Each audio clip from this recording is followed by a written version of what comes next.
dissatisfied devotee, Rome. One day, a woman went to the beach and began singing songs in the praise of Lord Neptune. The Lord was very much pleased with her. He appeared before her and asked what she wanted. The woman was happy to see the Lord and asked him for a cow. The next moment, there was a cow standing beside her. The woman was thrilled. She began singing another song. At the end of it, there was another cow beside her. The woman went on singing, and every time she stopped for breath, there would be another cow on the beach. The beach was small, so it soon started getting crowded. Finally, there was just enough room for her to stand. There was a large rock at her feet. She felt that would be the place for one more cow if she removed the rock. So, she heaved it into the sea. Unfortunately, Neptune himself was coming to the surface at that moment to bestow his blessings. The rock hit him on the head. The god was so angry that he dived back into the water, taking with him all the cows he had given to the woman.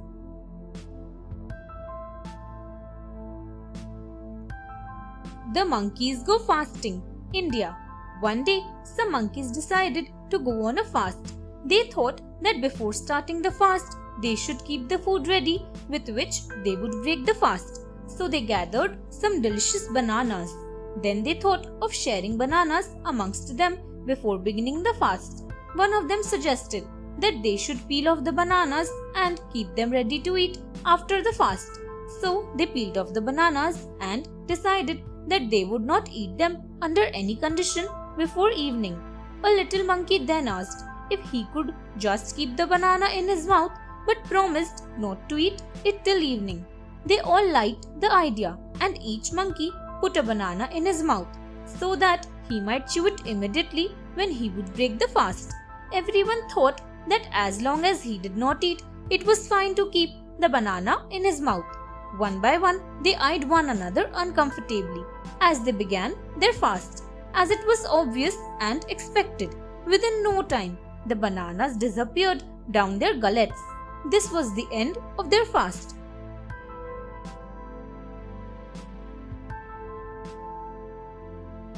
The Wise Men of Chelm, Poland. One day, the residents of the Jewish town of Chelm thought there was no point in all of them separately worrying about the various problems of their lives. The mayor told that he would appoint a worryman who would be given the duty to worry for all the residents of Chelm. Everybody hailed it as a great idea. Soon, the discussions began over the topic that who was the most suited person to be appointed for the duty of worrying for all. One of the elderly residents suggested that Yosil, the cobbler, should be given the job because he seemed to have a lot of time at his disposal.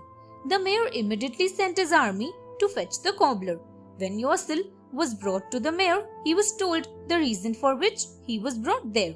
After the nature of the job was explained to him, Yosil at once asked suspiciously how much he would be paid. The mayor replied that he would pay Yosil 1 kopeck a week. Yosil refused to do the job, saying that he would have nothing to worry about if they gave him 1 kopeck a week.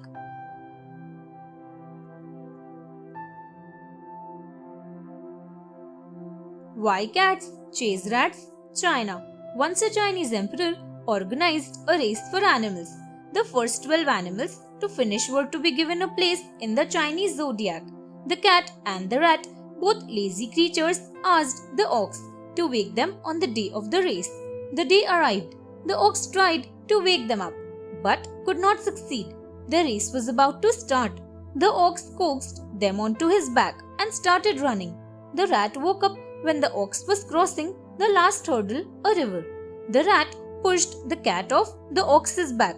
When the ox reached the other side, the rat jumped off and scampered to victory, just ahead of the ox. The tiger came third, crossing the river by using the backs of the animals swimming across a stepping stones. So, the 12-year cycle of the Chinese zodiac begins with the rat. After him come the ox, tiger, rabbit, dragon, snake, horse, goat, monkey, rooster, dog, and pig. The cat, however, has no place in the zodiac, so all the cats still remember the humiliation heaped on their ancestor by a tricky rat and thus chased the rats to punish them.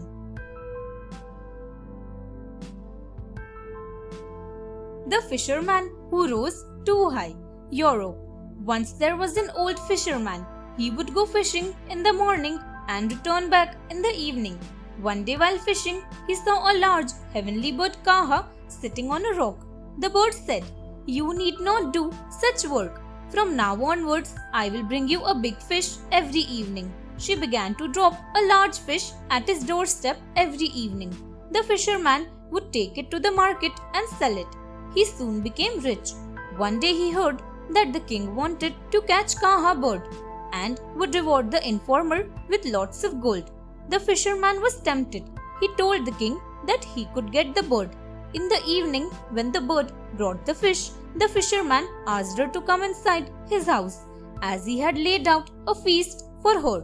The moment she came to the ground, the fisherman grabbed her legs. But Kaha began flying with all strength. She rose into the air, the fisherman still clinging onto her legs. The fisherman realized that he was too high in the air to let go. Neither he nor Kaha was ever seen again.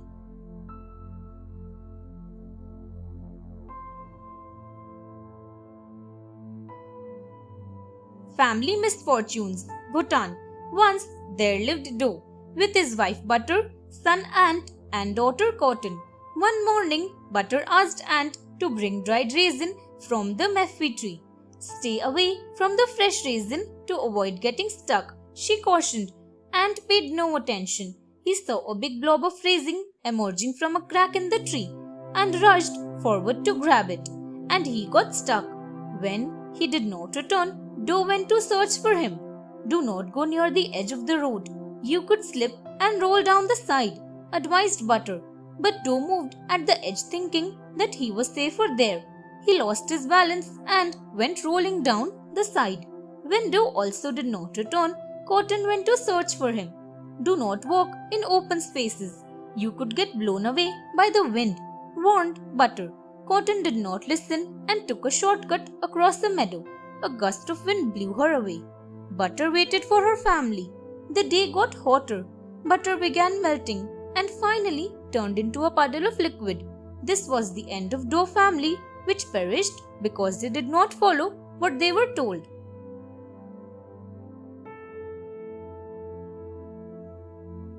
Dreams. Nepal. An owl and an elephant lived in a forest. They both were best friends. One evening, the elephant, while looking for food, blundered into a gathering of demons. On seeing the elephant, the demon king started shouting, "It's him!" "Who is he?" asked his attendants. "Last night I dreamt I ate an elephant. It looked remarkably like this one here," said the demon. "Catch him and let me eat him, so that my dream may come true." The demons caught the elephant. He was terrified. His knees began to buckle. The king, accompanied by his queen, began to advance on him. Suddenly his friend, the owl, came swooping down, shrieking, "It's her!" and settled on the elephant's head. "Who are you referring to?" The king growled. "The queen. Last night I dreamt that I married the queen. Please allow us to marry so that my dream may come true," said the owl. "I will not marry him," declared the queen. "And nobody is asking you to do so, dear," said the king. "Dreams are not to be taken seriously. See, here is the elephant, which I ate in my dream, but I am letting him go." The elephant lumbered away, muttering thanks to his friend. The election of the kingbird. Nigeria. Once Sia was the king of Calabar town. He used to call upon the animals and the birds to help his people with their work. One day he decided to appoint head chiefs of different species. The elephant became the king of land animals and the hippopotamus became the king of water animals.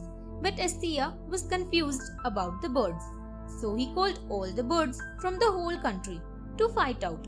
Many birds came and the hawks started defeating all the birds. Soon the only birds left were the hawks and the big black and white fishing eagle, who was perching on a tree. calmly watching everything. The hawks began swooping on one another and were badly injured. At last, they saw the fishing eagle with his terrible beak and cruel claws. Knowing his great strength, they acknowledged the fishing eagle to be their master. Assia then declared the fishing eagle as the king bird.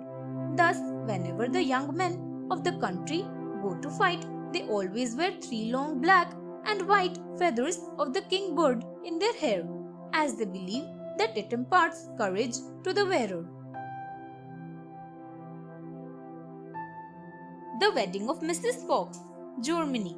Once there was an old fox with 9 tails who thought that his wife was not faithful to him. In order to check, he stretched himself out under the bench and behaved as if he was dead. Mrs. Fox locked herself inside her room. Just then, someone knocked at the door. The maid, Miss Cat, opened the door and saw a young fox. He asked if Mrs. Fox was at home. The maid told that she was in her room. He then asked Miss Cat to tell Mrs. Fox that a young fox had come to marry her. She went to Mrs. Fox and conveyed the message. Mrs. Fox asked if he had 9 tails. "No, he has only 1, answered the cat. Mrs. Fox rejected him. The maid sent the young fox away. After this, more animals came, each with 1 tail more than the last one, until a fox came with 9 tails. When the widow heard that, she joyfully asked the cat to prepare the wedding feast. But just as the wedding was going to be solemnized, old Mr. Fox stirred under the bench and drove away all the guests and Mrs. Fox out of the house.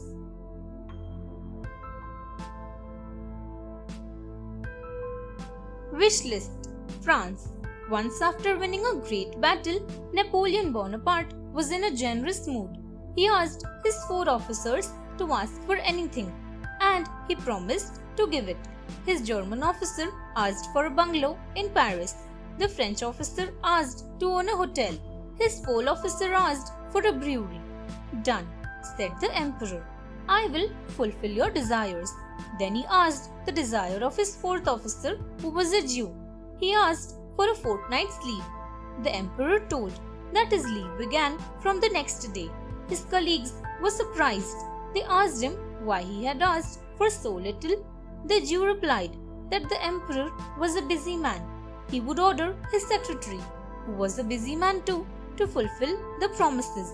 He would pass on the order to his assistant, who too was a busy man.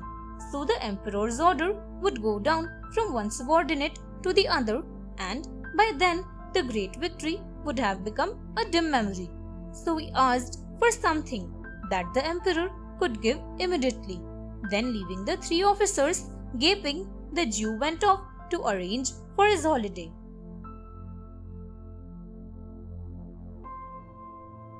The sun goddess of Korea, Korea. Byun-soon, Dail-soon and Hae-soon were 3 sisters. One day a tiger came to their house. The girls were frightened to see the tiger. They ran out of the back door and climbed up a tree. When the tiger began to climb up the tree, the sisters prayed to the god to save them. Their prayers were answered. An iron chain descended from the skies, and the sisters climbed up to safety. They lived happily in the land of the gods. In due time, Byun-soon was transformed into a star, Dail-soon into the moon, and Hae-soon into the sun.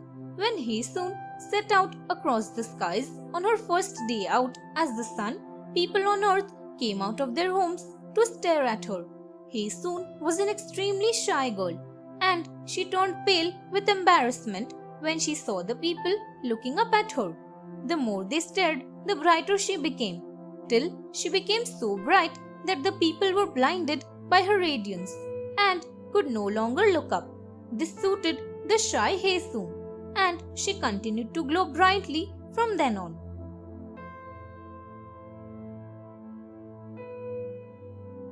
Double Trouble, Indonesia. Once there lived a man named Jamal with his wife Fatima. One day Fatima asked her husband to dig the patch of land outside their hut to plant some vegetables. Jamal agreed. He took a spade and started digging. The spade suddenly struck a metal. Jamal excitedly scraped away the mud and saw a big cooking pot. As Jamal leaned over, his pouch of tobacco fell into it. Jamal bent to retrieve it and was surprised to see two pouches. "Come quickly," he called to Fatima. "Look what I have found." Fatima was excited. She put some coins in 4 or 5 times. Soon there was a tidy pile of money. She stooped to collect the coins, lost her balance, and fell inside the pot. Soon there were 2 Fatimas, a complete mirror image of each other. Jamal stood confused for a moment and then jumped into the pot. Soon there were 2 Jamals. The new Jamal and his wife asked for an identical set of possessions. But how did he recognize his wife? As she was a mirror image, her nose ring was on the left nostril, but the real Fatima had always worn it on the right. Learning from the enemy. Japan. Once a samurai warrior killed his master. He knew that he would be put to death if he was caught, so he fled and reached a remote village that was separated from the rest of the world by a mountain. The path across the mountain was narrow and treacherous. The warrior decided to cut a road single-handedly through the mountain. He worked hard for 4 years and penetrated halfway into the mountain. One morning, his master's son came to him to take revenge. The samurai said that he surely deserved death, but asked his master's son to wait until he had completed the tunnel. The son agreed. He watched the samurai with his hard work and began to develop a respect for him. He started helping the samurai. Years passed and they finally broke through to the other side. The isolation of the remote village had finally ended. The samurai was ready to die now. He asked his enemy to kill him. The master's son said that the samurai was his enemy earlier, but now he had learned much from him in the last few years, so he could not kill his teacher and went away.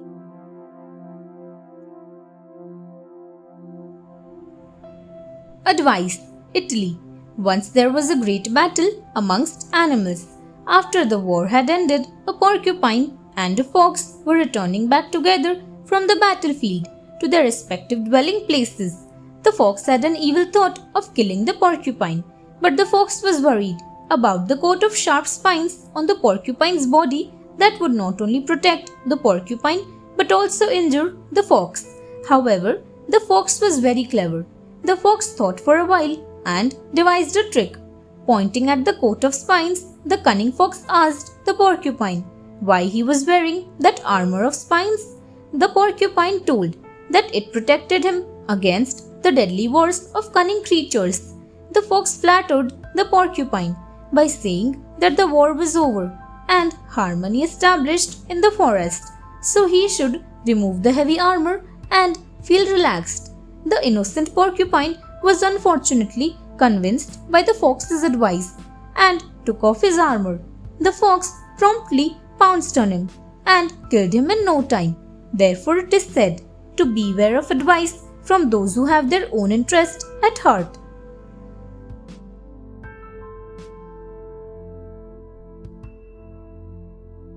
Totally useful youth. Malaysia. Once there was a kind youth. He was always keen on helping others. One day he was strolling near a lonely hut. He saw an old man in front of the hut. The youth thought that the old man must be some learned sage. He asked the old man, "Sir, I want to be good to all. How can I do that?" The old man went inside his hut. He came out with an elegant casket which was latched.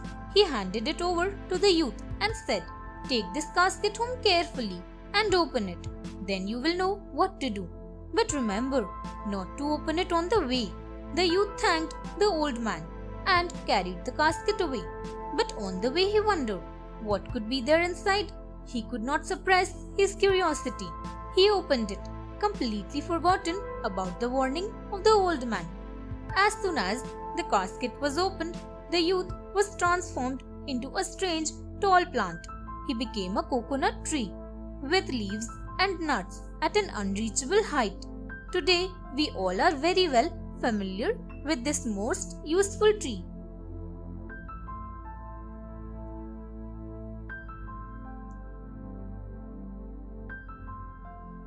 Why crows are black? Myanmar. Once, son fell in love with a princess. The princess too became quite fond of him. The son decided to send her a blood-red ruby stone as a token of his love for her. He put the gem in a silken bag and asked a crow to deliver it to his beloved. In those days, a crow had milky white feathers and it was considered a sacred bird.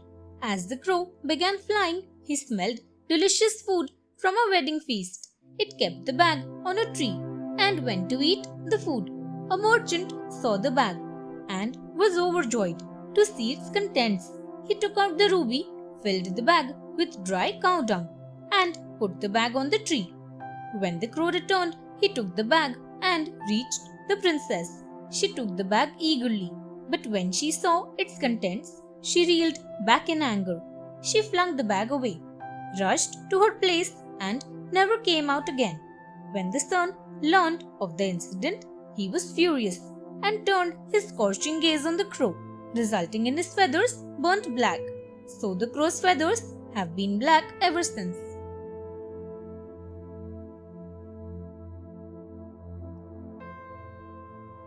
Disputed waters. Persia. One day, a clever man sold a well to a farmer. The farmer was pleased that now he could get plenty of water for his crops. He went to the well to draw out some water, but the man who had sold him the well stopped him and said that he had sold him the well but not its water. So if he wanted to draw out water, he would have to pay separately for that. The farmer, of course, refused to pay extra for the water. They quarreled over the matter for a long time, but no conclusion could be drawn out. So the case was taken to a Qazi. After hearing both the sides, the Qazi realized the cleverness of the man who had sold the well to the poor farmer. So he said to the man that since he had sold only the well, he had no right to keep his water in it. He asked the man to pay rent to the farmer for using his well or to take his water out at once. The man realized that he had been outwitted. He bowed to the Qazi and quietly left the court.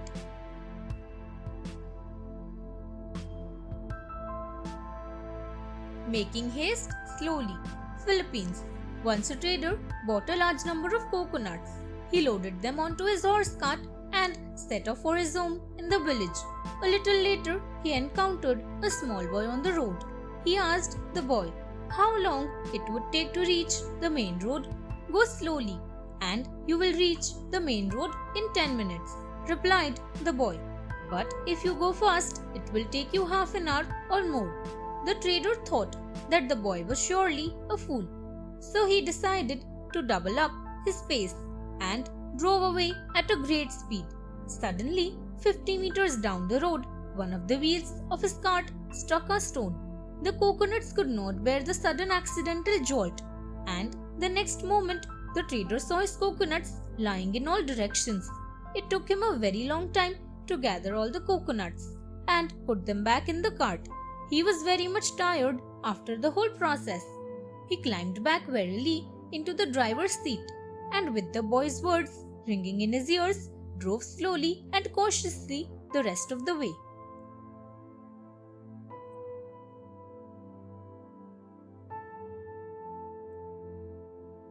Why do kangaroos hop?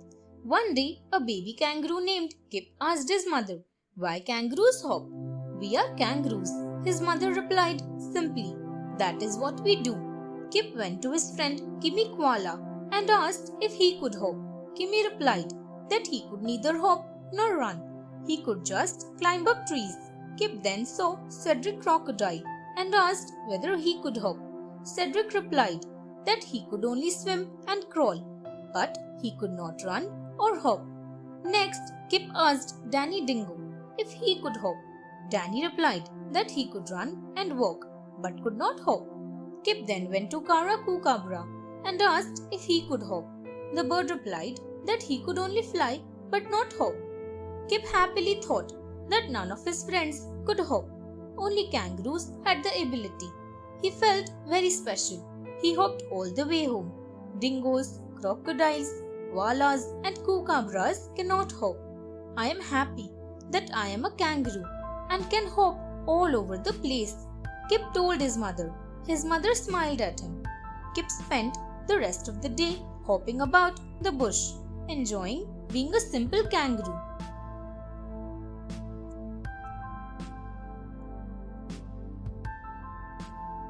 Passport, Russia. One day, a dim-witted wolf saw a horse grazing in a field. His mouth watered as he thought of eating him. When the horse saw the wolf approaching him, he sensed that the wolf intended to eat him. The horse at once used his wits and thought of a plan. When the wolf tried to attack the horse, he said to the wolf, "You cannot eat me." "But why?" asked the wolf. The horse confidently replied that he had a passport. "What is a passport?" asked the wolf. The horse said that he would show him his passport if you came and stood behind me. The wolf was curious to know what a passport was, so he followed the horse's instruction and stood behind him.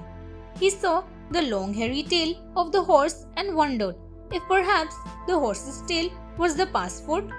Suddenly, the horse kicked him hard on his face. The wolf screamed out loudly as his 2 teeth shot out of his mouth. He laid on the grass crying in pain, while the horse ran away as fast as he could and finally vanished from the sight of the injured wolf.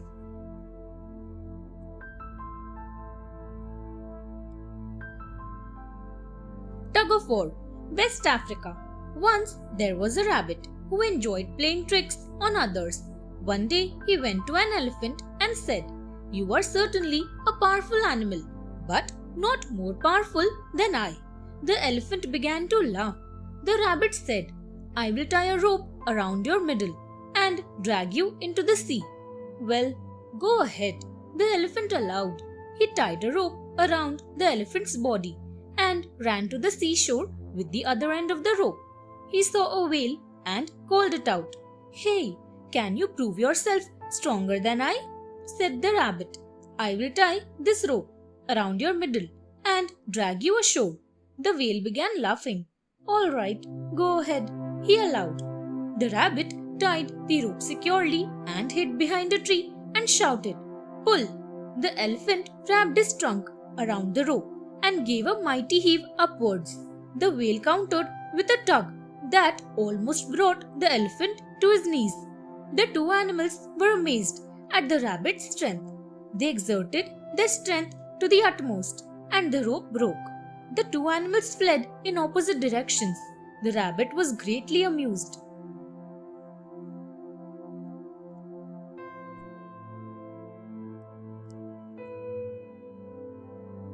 Wild Edric, England. Wild Edric was a famous champion. One day he lost his way in the forest and wandered alone. He saw a large house and reached there. There he saw some beautiful ladies dancing. He fell in love with one of the most beautiful of them. He snatched the maiden from her place and escaped with his captive. The maiden said to Edric, "You will be lucky as long as I am with you. But if you reproach me on account of my sisters, you will lose both your bride and your good fortune, and will pine away quickly to an early death." He promised never to do so, and solemnly wedded in the presence of all the nobles from far and wide, invited to their bridal feast. One evening, Edric returned from hunting and could not find his wife. He called her for some time, and she finally arrived. Edric said angrily, "Did your sisters detain you for such a long time?" The moment her sisters were mentioned, his wife vanished. Edric's grief was overwhelming. He cried out and pined away, and soon died of sorrow.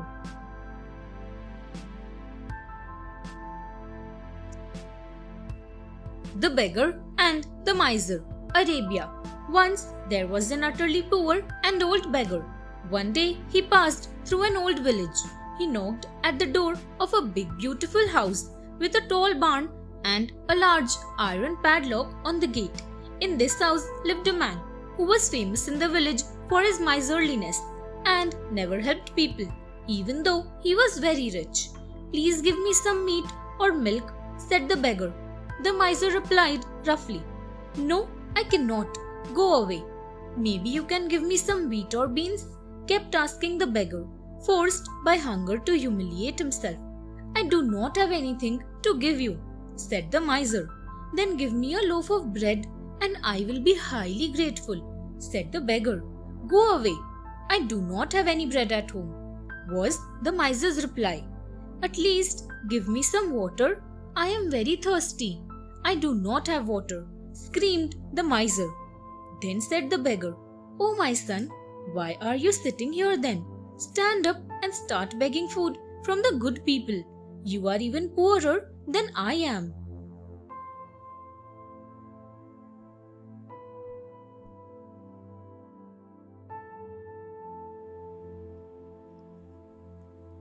The Rabbit and the Moon, Canada. Long ago, there was a rabbit. He was a great hunter and set traps to catch animals. But he suddenly started finding his traps empty. He realized that it was a thief's mischief. He made a trap from a stout bowstring and set it beside his snare. He carried the end of the bowstring and hid himself. The moon suddenly disappeared and it grew very dark. Soon he saw a white light coming towards the trap. He pulled the bowstring, closed the trap, and tied the string to a tree.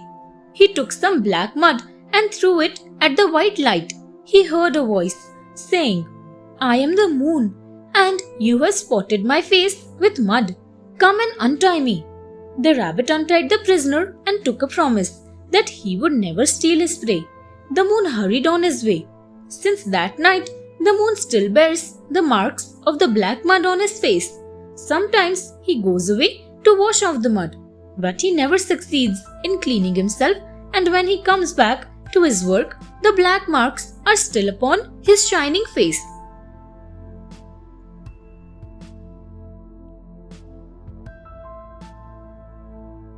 The Boy and the Violin, Brazil. Once there was a poor boy. He owned nothing but a violin. One day the boy went to a forest and began playing his violin. The flock of sheep that were grazing at some distance heard the music and started dancing to the tune. They followed the sound and reached the boy. He continued to play the melodious music. Soon other beasts of the forest began dancing to the tune and joined the gay procession.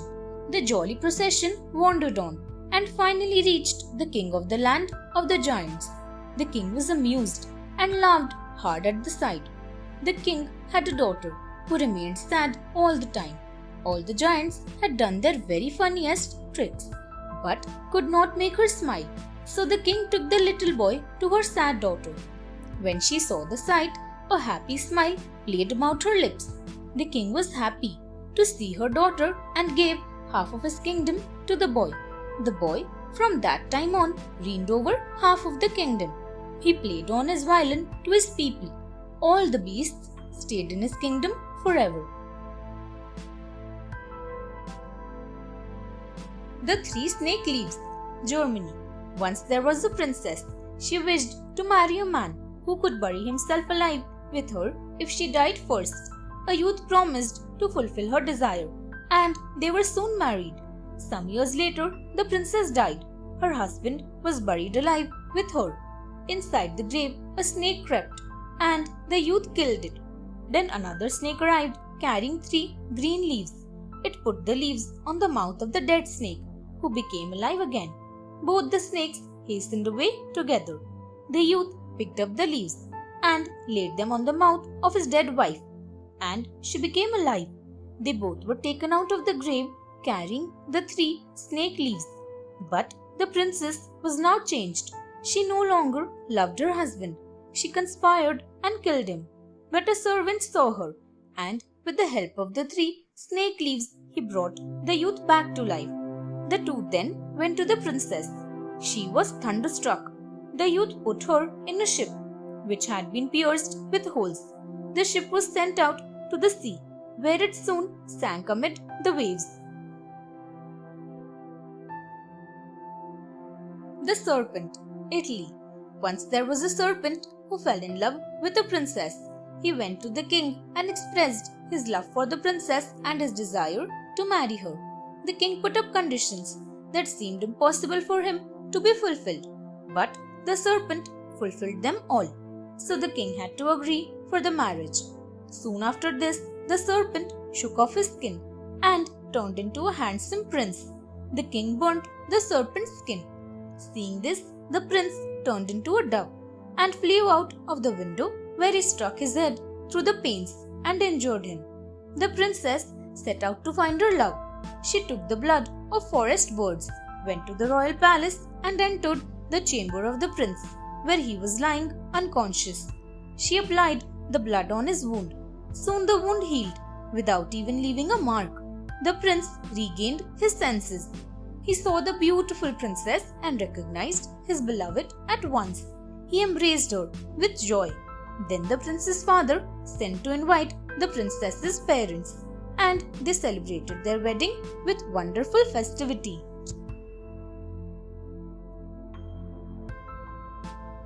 The Toy Goose, Denmark. Once a flea, a grasshopper, and a toy goose got into an argument. They wanted to see which one of them could jump the highest. So they decided to have a competition and invited the whole world to see the frolic. "Well, I will give my daughter to the one who jumps the highest," said the king, "for it would not be fair to let these people jump for nothing." The trial was to take place. The flea was given the first opportunity and he jumped. But unfortunately, he jumped so high that none could see where he went to. So they said that he had not jumped at all. After that, the grasshopper jumped half as high and landed on the king's face, which angered the king, and he was disqualified. Then it came the turn of the toy goose, who stood still for a long time. Suddenly, he made a side jump right into the lap of the princess, who was sitting on a golden stool close by. Happily, the king announced, "There is nothing above my daughter. Therefore, the toy goose has made the highest jump that can be made." Thus, the toy goose won the princess.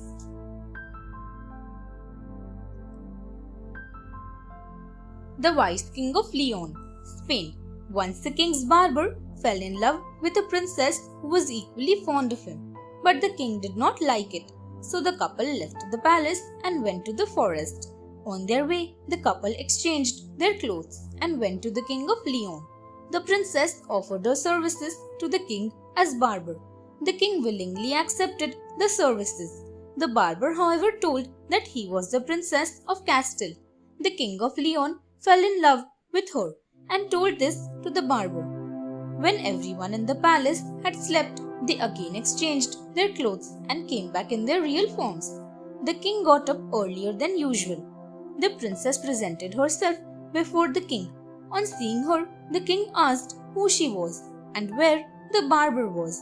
At this moment, the real barber presented himself. Then they both stepped forward and explained everything to the king.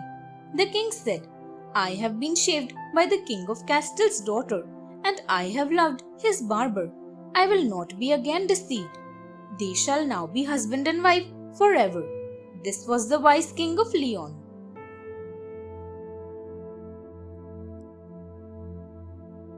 The Magician and the Sultan's Son, Tanzania.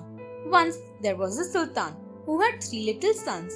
One day a magician offered to teach reading and writing to his sons.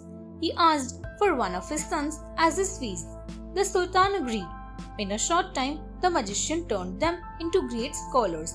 The sultan took his 2 sons that he preferred, and the magician took the third to his own house and named him Kijana. The magician gave all the keys to Kijana as he had to go away for a month.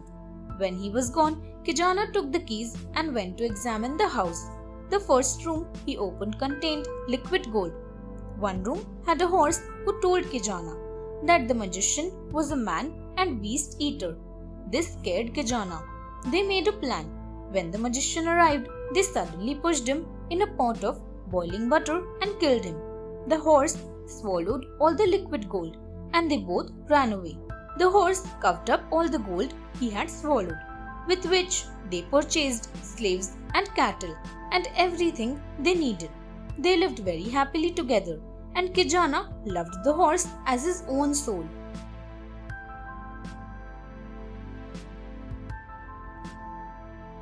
The President Who Had Horns, Philippines. Once there was a president who was very unjust to his people. One day he angrily said that he wished to have horns so that he might frighten his people. Soon his wish was granted, and two sharp horns began to grow on his head.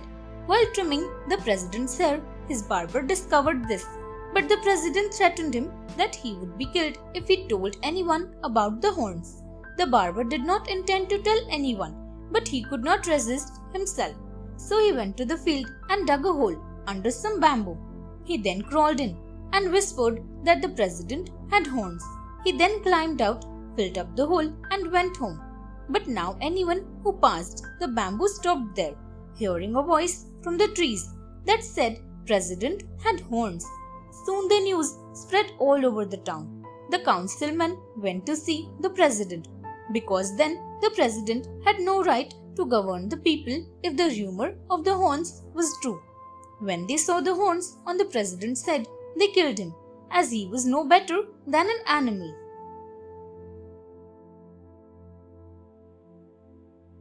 The Mermaid Wife, Scotland. One day a man saw some mermen and mermaids dancing and several seal skins stewed beside them on the ground. At his approach, they took their seal skins and plunged into the sea. But one skin still lay there, which he carried with him. On returning to the shore, he met a beautiful maiden. She was the mermaid who was exiled, as she had lost her seal skin. The man fell in love with her beauty and asked her to marry him. Perceiving that she must become an inhabitant of the earth, she accepted his proposal, and they soon married. The couple had several children, but the mermaid would often go secretly to meet a large seal in the sea and talk with him. One day, their sons found a seal skin hidden in their house and took it to his mother. She burst forth into an ecstasy of joy. She hastily embraced her children and fled towards the sea. The husband ran to overtake her, but she told him that she loved him a lot, but she always loved her first seal husband more. She then dived into unknown depths with her seal husband.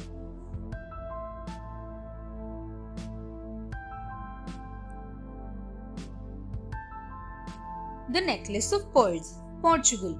Once there lived a woman with her son Francisco. He was a handsome boy. He went fishing daily. Once he went fishing at night. After being tired, he slept in his boat.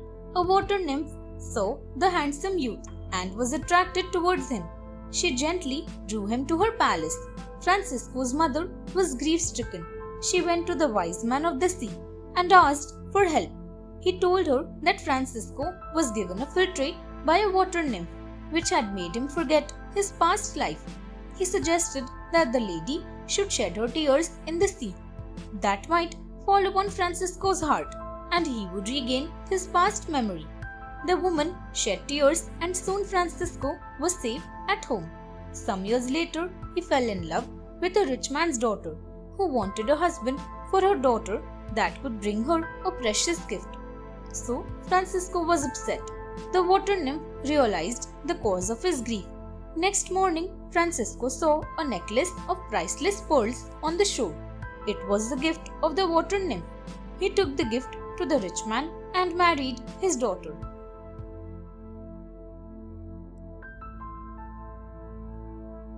The Lady Farmer, Wales.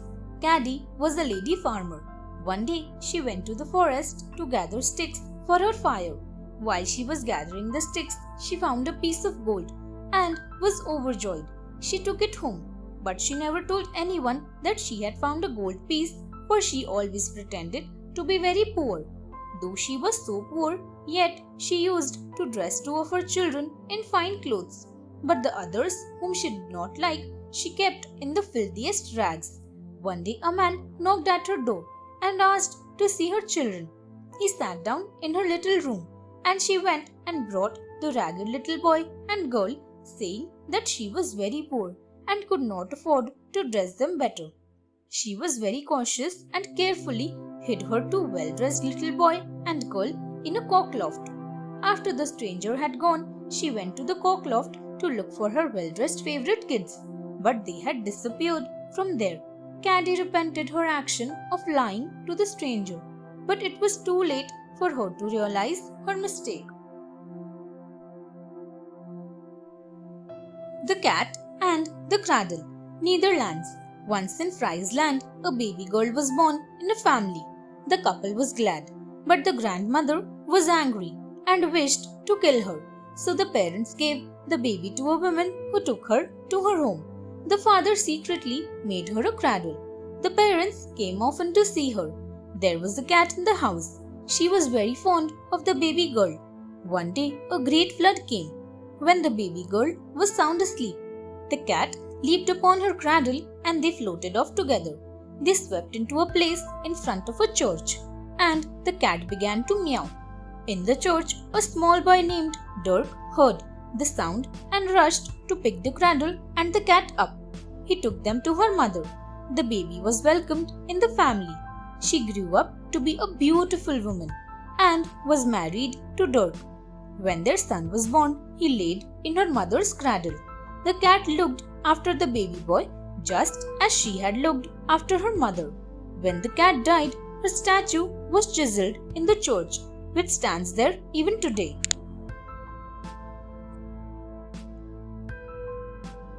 The husband who was to mind the house, Norway.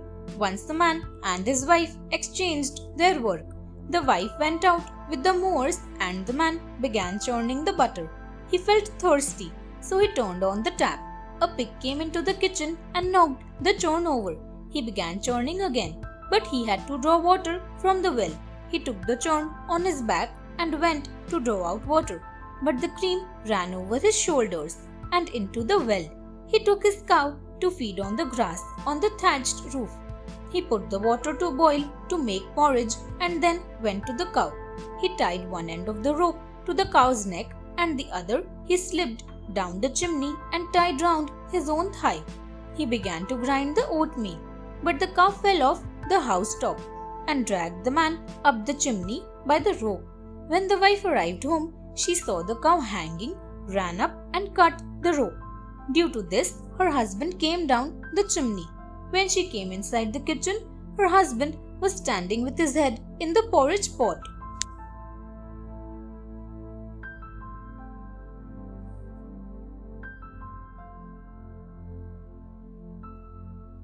The Toad and Diamonds, France. Once there was a widow who had two daughters. The eldest resembled her mother as both were disagreeable and proud. The youngest resembled her father as both were courteous, sweet and beautiful. Mother loved her elder daughter and disliked the younger. She made her work hard a lot. One day the younger daughter gave water to a poor thirsty woman who was a fairy in disguise. Pleased with her, she told that a diamond would come out of her mouth at every word she would speak. Now the fairy's words came true, and the girl told the whole story to her mother. The mother sent her elder daughter to help the poor woman, but the fairy appeared to her in the form of a princess and discovered that she was rude and not service-minded. She told that a toad would come out of her mouth at every word she would speak. When the mother heard this, she beat her younger daughter.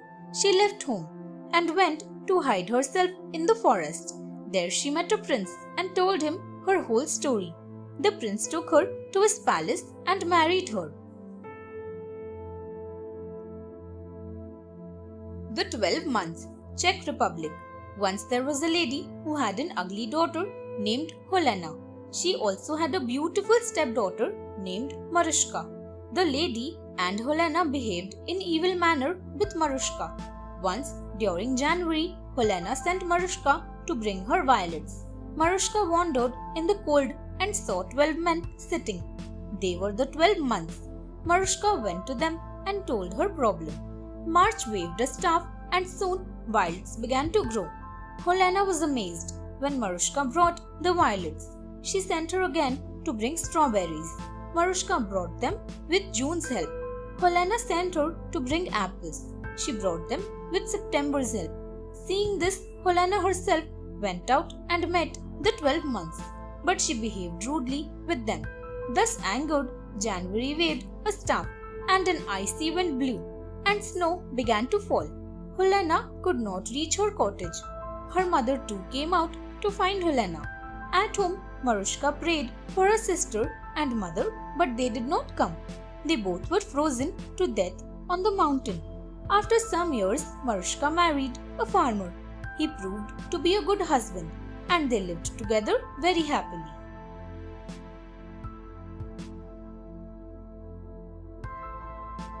The Disobedient Rooster, Slovakia. Once there were a rooster and a hen who were very good friends. They were more like brother and sister. The rooster was careless and often did foolish things, while the hen was sincere and always advised the rooster not to do so. One day they went to a garden and saw green gooseberries. The hen instructed the rooster not to eat the green gooseberries as they could pain his stomach. But the rooster kept on eating the gooseberries and at last got a terrible pain in his stomach. The hen gave him medicine and the rooster was healthy again. One day they went out to the meadow and the rooster ran until he got all overheated. He went to drink cold water, but the hen instructed him not to drink cold water when he was overheated. But the rooster did not listen. He got a chill and it took a long time to become healthy again. One day he went to slide on ice and the hen asked him to wait till the ice got harder, but he did not listen. Unfortunately, the ice broke and the rooster fell into the river and was drowned.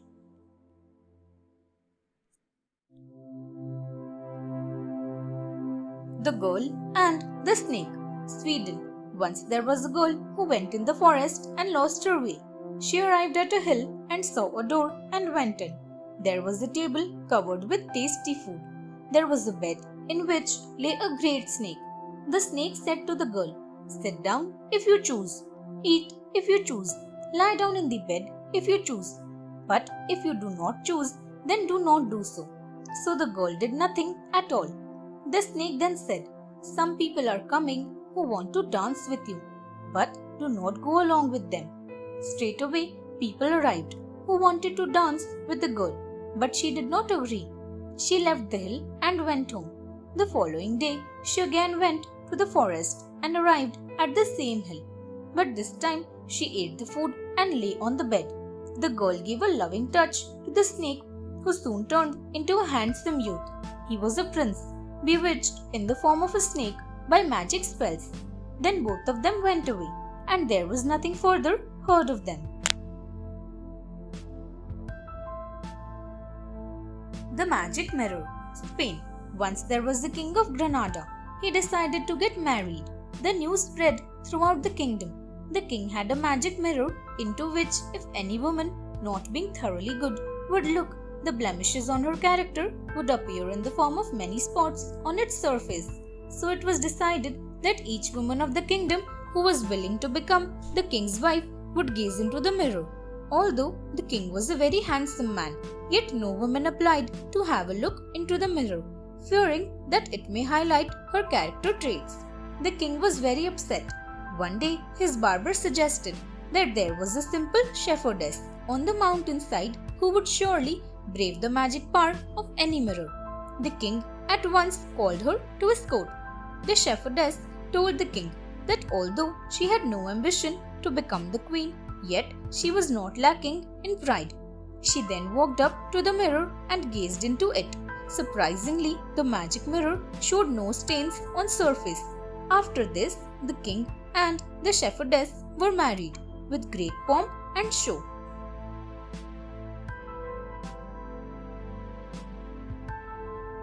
The hair transplant, India. Once a weaver was busy making a blanket. A saint came and told the weaver that he wanted to stay there in order to see how he made a blanket. The weaver allowed and turned back to his work. The saint secretly pulled out several tufts of his long hair and mixed them with the wool weaver was using. The weaver then took the blanket to the market to sell. The saint followed him and told that he wanted to see how he sold a blanket. An elderly man after haggling interminably over the price, agreed to buy it. "Now please give me my share," said the saint to the weaver. "What share?" asked the weaver. "Have you not used some of my hair to make the blanket?" Saying so, the saint snatched the blanket from the buyer and showed the hair that had been woven into it.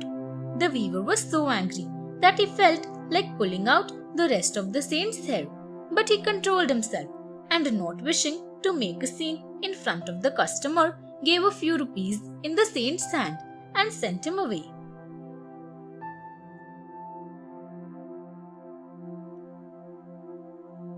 Why dogs sniff? Portugal. Once upon a time, the dogs arranged a party. Everything had been arranged with the utmost care. All the good things to eat were spread. The sun was shining brightly, and a soft, gentle little breeze was blowing. There was a cross, fussy old dog who came to the party. Nothing ever suited him. Whenever he went to a party, he always found fault with something. There was always something wrong for him. At this party, however, everything seemed to be exactly as it should be.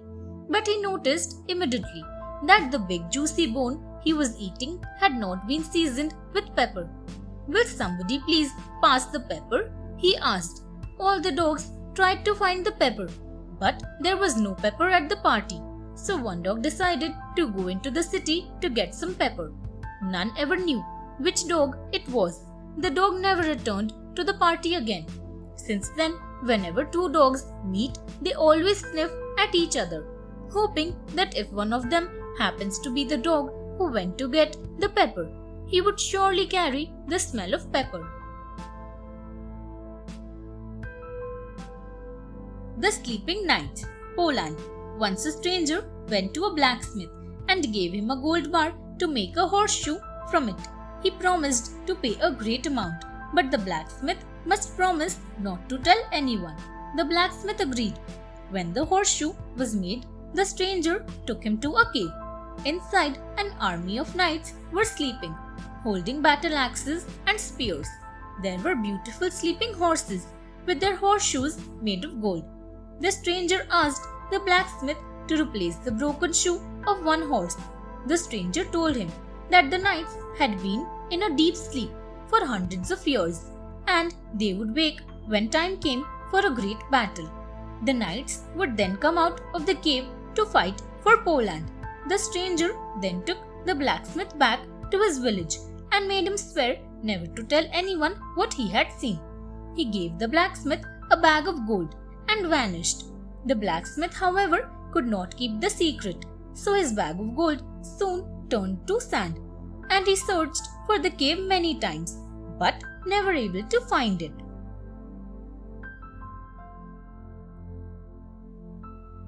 The teacher and the student, China. In a school, there was a teacher who loved to have a snack and a nap afterwards. Every time before the lessons, he ate, and after the beginning of the lessons, he slept until the bell for the end of the lesson sounded. One day, a student named Lee asked the teacher why he slept during the lessons. The teacher replied that during these minutes he met the Buddha and listened to his wise words. That is why he tried to sleep as much as he could. One day, Lee took care of his sick father during the night and fell asleep at the school in the morning. He slept so deeply that he did not hear the bell, which woke the teacher up. When the teacher saw the sleeping boy, he got very angry, took Lee by the ear and started screaming, "Ah, you little weasel, how dare you fall asleep in my class?" Lee said, "It just seemed that I slept. I was with the Buddha and listened to his wise words." "What did the Almighty Buddha say to you?" asked the teacher. "He told me, 'Never in my life have I seen your teacher,'" Lee replied. Not true. Japan. Mr. Kichom loved to listen to stories, but at the end of each tale, he always exclaimed, "That cannot be true." One day, he asked his teacher to tell him a story. He agreed on a condition that Mr. Kichom should not say "that cannot be true" at the end. Otherwise, he would have to pay a penalty. Mr. Kichom agreed The story began. One day, an aristocrat was going to the governor's palace in his palanquin. On the way, he heard a bird crying. When he peered out, the bird soiled his robe with its droppings. He sent his servant for a new robe and put it on. A little later, the bird cried again, and when he peered out, it soiled his sword with its droppings. He sent his servant back for another sword. After some time, the bird came out again and dropped its load on his head. He sent his servant to bring a new head and cut off his own. "That cannot be true," exclaimed Mr. Kitchom. The teacher said triumphantly, "You have uttered the prohibited phrase, and you agreed to pay some penalty." Mr. Kitchom said slyly, "Oh, that cannot be true."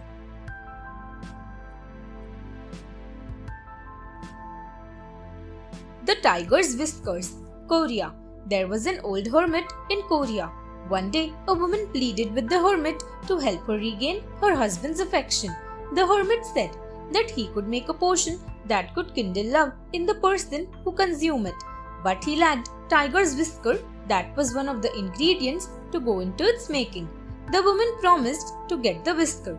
She saw a tiger near the river and was frightened. She brought him food and soon they had become good friends. She patted his head and ran her hand down the side of his face. One day, she deftly pulled out one of his whiskers. She rushed to the hermit's house and gave him the whisker. He dropped it into fire. "What have you done?" said the woman. "You promised to make me a magic potion." The hermit said softly that she did not need any potion because through her gentleness and patience she could win her husband's affection, who surely was more responsive than a savage and bloodthirsty tiger. The woman returned home. When she saw her husband, she remembered the tiger and the hermit's words and moved forward with a smile on her face. Immune to flattery, Myanmar. A king was told that a man who had made a career of flattery was coming to his palace. "Be on your guard," warned his advisors. "This fellow wins the favor of everyone through his flattery and then gets them to part with costly gifts. I am too hard-headed to fall for such tricks," said the king. "Let him come." When the man came, he fell at the king's feet. "How honored I am to be in the same room as the mightiest of monarchs," he intoned. "I find myself blinded by the radiance of your beauty, the glory of your presence, your divine charm, your grace, your elegance." He went on in this fashion for about 20 minutes. When he paused for breath, one of the advisors seized the opportunity to have a quick word with his royal master. "Didn't we warn you, your majesty?" he said. "He is a glib talker." "Have no fear," replied the king. "As I told you, it's not easy to trick me. The moment he starts to flatter me, I will throw him out. But so far, he has spoken nothing but the truth."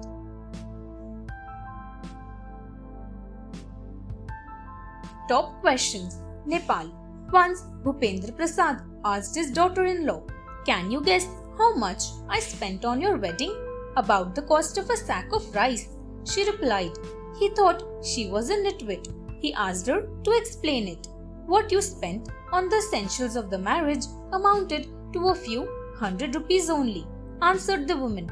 "The rest you spent to enhance your prestige. That was not on the marriage but on yourself." A few weeks later, they all met up with a funeral procession when the daughter-in-law asked a mourner, "Is it just one corpse or 100? Bhupendra was greatly embarrassed and asked the reason for her folly. She told, "Some people have many dependents. When they die, the dependents also die." Then they came upon laborers working in a field. "Are you reaping this year's harvest or last year's?" asked the daughter-in-law. He was angry, but she explained, "These laborers are perennially in debt. I was inquiring whether they were working to pay off the last year's debt or had paid all and were beginning anew." Bhupendra was highly impressed by her intelligence and wisdom. The Lost Message, South Africa. The ant has always had many enemies like birds, anteaters, centipedes, hunting spiders, lizards, and many more. Frightened with all of them, all the ants of the world once held a meeting or conference to find out the place of safety. But they could come to no decision because the discussion was a true babble of diversity and each variety of ant had its own different suggestion. So each party resolved to go to work in its own way. They chose a king in each party and divided the labor so that all the work might go smoothly. But they forgot to think of protecting themselves against the onslaught of enemies. The red ants lived under the ground, but the anteaters approached them. The wagtail ants fled to the trees, but the centipedes and the birds easily found them. The grey ants took to flight, but the lizard, the hunting spider, and the birds could fly faster than they. At last, the insect king sent them the message of unity through a beetle, but unfortunately, he never arrived at the place of ants. So, the ants are still the prey of their enemies. The tree with the agate beads, Philippines. One day, a man with his faithful dog went to the mountains to hunt. He saw a deer. He threw his spear and pierced the deer's body, but he did not fall. Instead, he ran and plunged into a hole in the ground. The man and his dog followed. They entered into a large, spacious room. He found a small tree on which berries grew. Astonished at finding anything growing below the ground, he broke off a branch, and as he did so, the shrub began to talk to him. Terrified, the man ran away, and a moment later, he found himself on the banks of River Abra, with the dead deer at his feet. When he examined the broken branch in his hand, he was amazed to see that the berries were agate beads. Carrying the deer on his back, he hastened home and told his wonderful story. A number of men returned with him to secure the tree. Their quest, however, was unsuccessful, for when they reached the spot, the evil spirit had taken the tree away, and on the walls of the cave it had made strange carvings, which can be seen even today.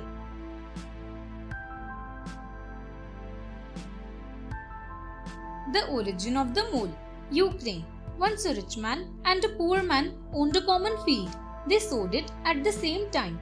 The poor man's labor prospered and his seeds grew, but the rich man's seed did not grow. Out of jealousy, the rich man claimed that part of the field where the grain had sprung up. The poor man protested, but the rich man said that he should come into the field the next day for the final settlement. The poor man went home, and the rich man dug a deep trench in the poor man's portion and placed his son in it, saying, "When I come here tomorrow and ask whose field this is, say it is the rich man's field." Then he covered up his son with soil and went home. Next morning, when they both arrived at the field, the rich man cried, "Oh God, whose field is this?" "The rich man's," cried a voice from the midst of the field. But the Lord was watching everything. He revealed the truth magically and cursed the rich man's son to stay in the earth forever. The rich man's son became a mole, and so the mole always hides himself from daylight.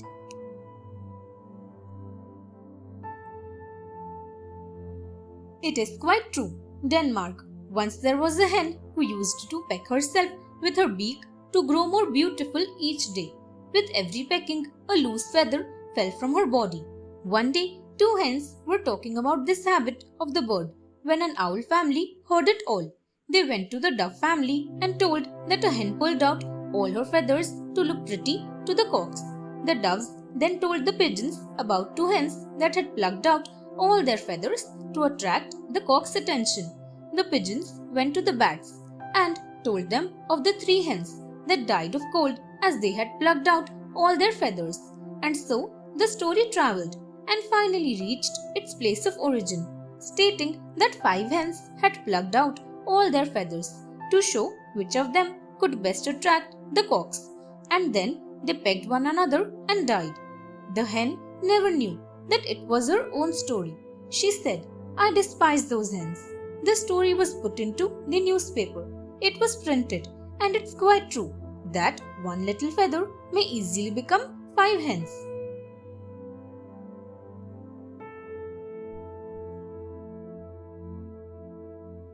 Aunt Greenleaf and the White Deer, USA. Aunt Greenleaf was a thin old ghostly woman. She lived in a hut surrounded by pines and sold herbal remedies to the folks in her town. People consulted her only when someone got sick because of her home remedies worked too well to be natural, so they called her a witch.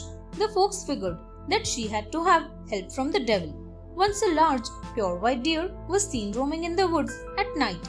Many people tried to hunt it but could not catch it, so they began saying it was a phantom deer. Around that time, several misfortunes occurred in the town, and the folks blamed them all on the phantom deer.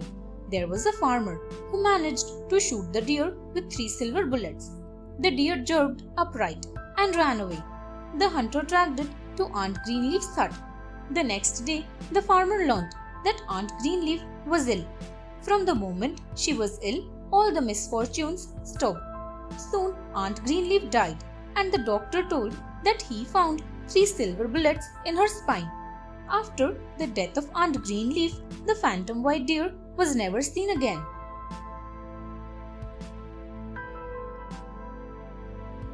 Domingo's cat, Brazil. Once upon a time, there was a man named Domingo who was so poor that he had to sell one thing after another to get food in order to keep from starving. Finally, there was nothing left except his cat, whom he loved dearly. The cat promised that Domingo would never starve as long as they were together. The cat went out into the forest, dug the soil, and found many silver pieces. He took them to the king. Next day, he dug up the pieces of gold and carried them to the king. Next day, he carried the pieces of diamonds. The king asked who was sending those gifts for him. The cat replied that they were from his master, Domingo. The king decided to marry his daughter to rich Domingo. He made arrangements for the wedding through the cat.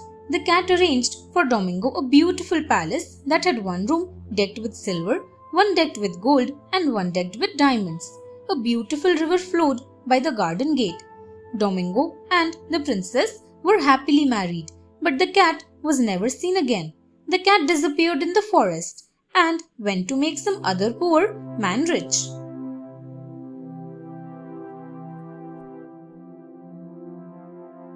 The Entangled Mermaid, Netherlands.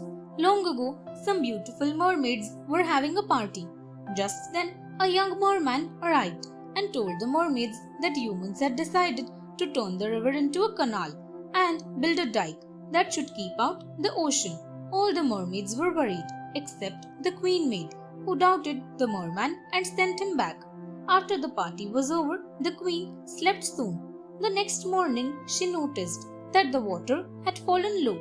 She saw a dike and fences. She was horrified and tried to clamber over the top and get through the fence, but her hair got entangled between the bars.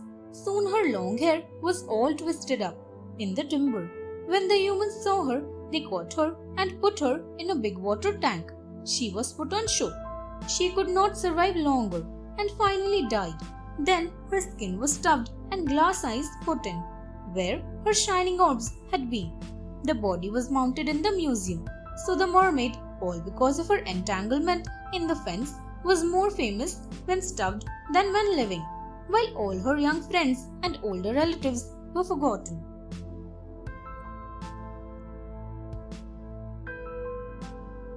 Black, Brown and Grey, Ireland. One day, Finn Maccombhale chose 3 boys named Black, Brown and Grey to guard his castle.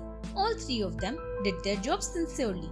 When all had risen in the morning, Finn asked them if they had any wonderful incident to tell him after the night's watching. Black told that he encountered some thieves and cleverly bought Finn's magic cup back from them. Brown told that he brought the stolen magic knife from thieves. Finn was greatly impressed with them, but Grey told that he encountered an old witch and killed her. After that, her 3 giant sons arrived and he killed 2 of them, but the third escaped.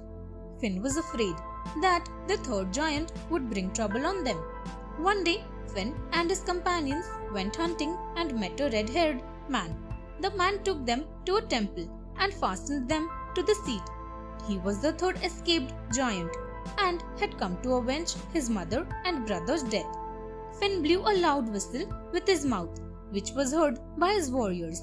Soon they arrived and killed the giant. All were happy, and they returned to the castle.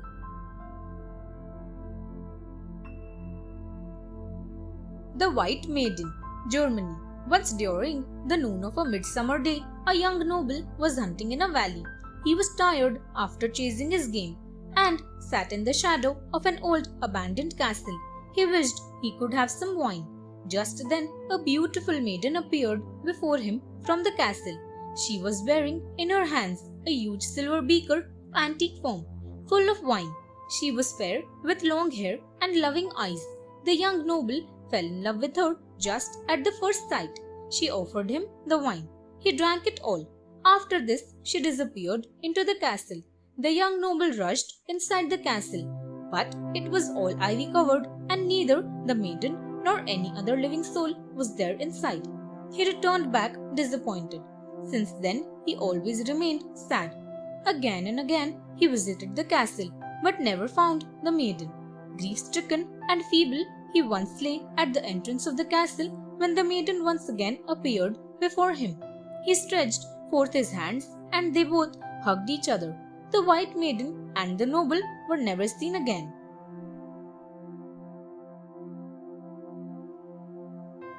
The Old Man and His Rooster, Rome. There was once an old couple. The husband owned a rooster while his wife owned a hen. The hen laid many eggs, but the old woman never gave any egg to her husband, saying that he should beat his rooster so that he might lay eggs for him. The old man gave his rooster a sound thrashing, hoping to get some eggs. But the rooster was unable to bear the thrashing, so he ran away. But someone caught him and put him in his treasure box. The rooster swallowed all the gold coins from his treasury and escaped. He came back to the old man and shook out a pile of gold coins. The old man, in his delight, kissed the rooster.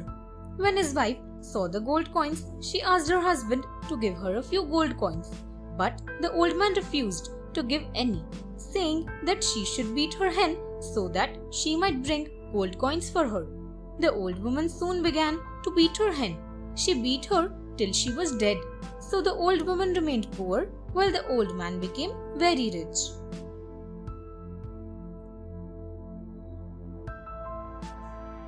Mr. Vinegar, England. Once there lived Mr. and Mrs. Vinegar in a glass bottle. One day, when Mr. Vinegar was away from home, Mrs. Vinegar was busy sweeping her house when an unlucky thump of the broom broke in the vinegar bottle. In an agony of grief, she rushed to meet her husband and told him what had happened. The couple then went to a thick forest. They both were tired and fell asleep. Next morning, they found a number of gold coins. Using them, Mr. Vinegar bought a cow so that Mrs. Vinegar might make butter and cheese, which he could sell in the market, and they could live comfortably.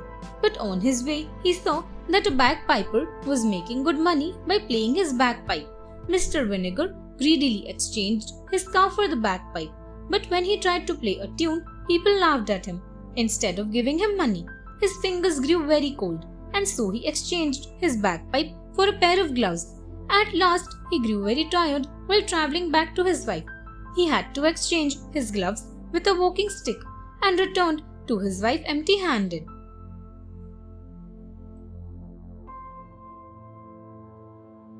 Why flies bother cows? Nigeria. The Queen of Calabar used to give big feasts to all the domestic animals, but never invited the wild beasts. At one feast, there were 3 large tables. She told the cow to sit at the head of the table and share out the food. The first course was passed, which the cow shared out amongst the people. But the cow forgot the tiny fly, who himself called out to the cow to give him his share. But the cow said, "Be quiet, you must have patience." When the second course arrived, the fly again called out to the cow, but the cow told the fly that he would get food later.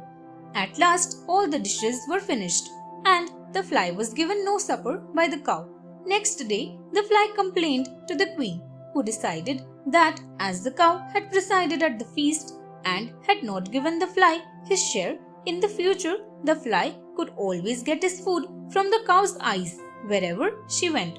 So even at the present time, wherever cows are, flies can always be seen feeding off their eyes in accordance with the queen's orders.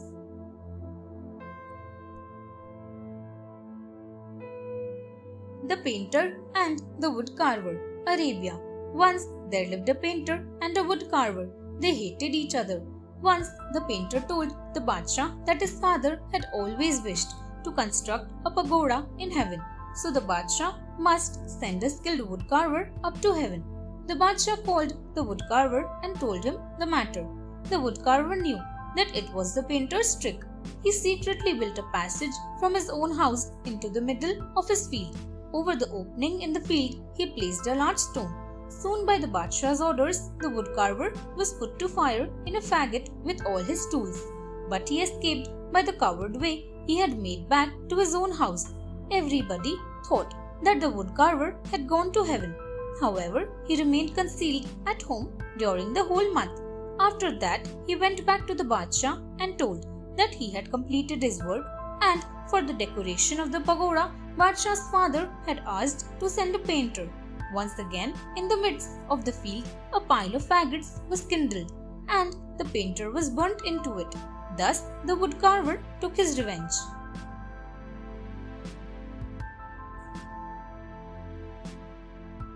Goat Face, Italy. Once there was a giant green lizard. She took a poor peasant's daughter in exchange of a bag full of gold. The peasant was happy. The lizard, who was a fairy in disguise, made a beautiful palace for her new daughter and put 100 maidens to her service. But her daughter was always ungrateful towards her. Once the king saw her daughter and fell in love with her. The lizard arranged their wedding with marvelous arrangements. But the daughter did not express any gratitude towards her mother. Instead, she cursed that her face should become that of a goat. Now the king began disliking her. Instead of loving her as his queen, he put her as a maid in the palace kitchen. The rude, unmannerly, and thankless girl, having little gratitude, had brought the quarrel on herself. She went to her mother, threw herself at her feet, and asked pardon for the ill treatment. The fairy embraced, kissed her, and restored her to former appearance. When the king beheld her so beautiful and splendidly attired, he started loving her as his wife. Thus she lived happily, loving her husband and honoring her mother.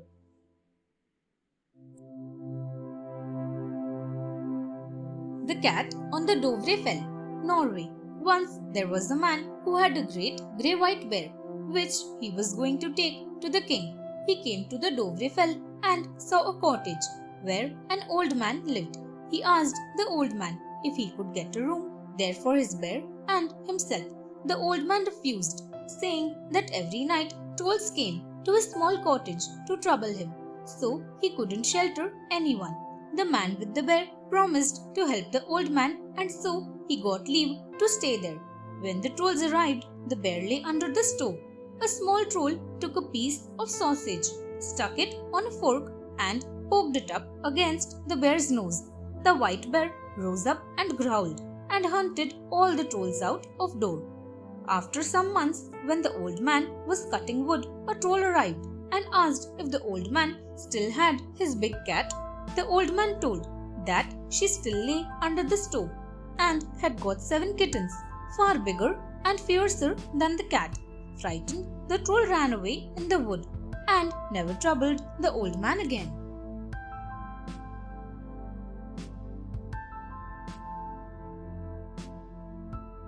The Silver Saucer and the Transparent Apple, Russia. Once there was a merchant who had 3 daughters. One day the merchant asked his daughters what they wanted him to gift them. The eldest demanded for a necklace, while the second asked for a new dress. But the youngest asked for a silver saucer and a transparent apple. The merchant fulfilled their demands. The youngest sat down spinning the apple in the saucer and surprisingly saw the happenings of the whole world. Her sisters took her to the forest and killed her out of jealousy. they buried her under a tree. Many years later, a reed grew from where the girl was buried. A peasant made a whistle pipe out of the reed. When he played the pipe, a song was heard that narrated the story of the girl's murder. The story reached the merchant, and he soon found her dead daughter buried under the tree. He went to the Tsar, little father of all good Russians, and took a glass of water from his well and poured it on her dead daughter. She became alive. She forgave her sisters. She was made Tsaritsa, a kind mother to Holy Russia, and the wife of Tsar.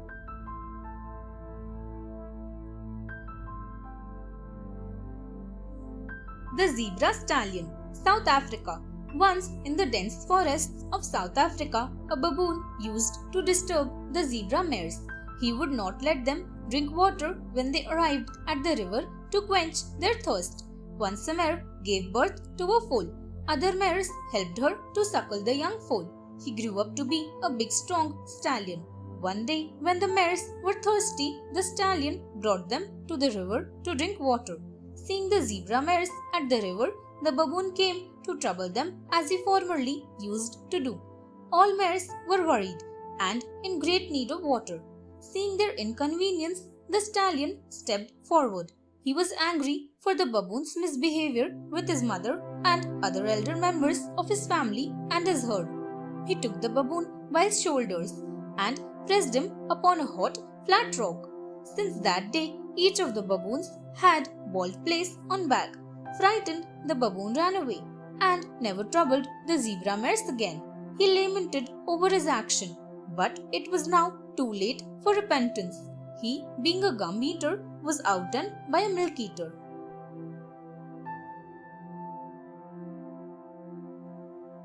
A beautiful lady saved the king. Taiwan. Thousands of years ago, there was a country that was ruled by another country. The king was a slave who worked for the foreign ruler of this country. His staff officer was trying to save the king and his country. While the staff officer was walking along the river, he saw a beautiful lady washing clothes. He thought, maybe because she was so beautiful, the foreign ruler would fall in love with her. So he sent her to the palace. Once she was there, the foreign ruler fell in love with her and did not care about anything else, not even ruling the country. So the lady and the staff officer saved their king and their country. In the end, they went away with their king and lived together at a place none knew. If the lady had not been beautiful, the staff officer would not have sent her into the palace, and the foreign ruler would not have fallen in love with her. If the ruler had not fallen in love with her, they would not have been able to save their country. So beauty is important.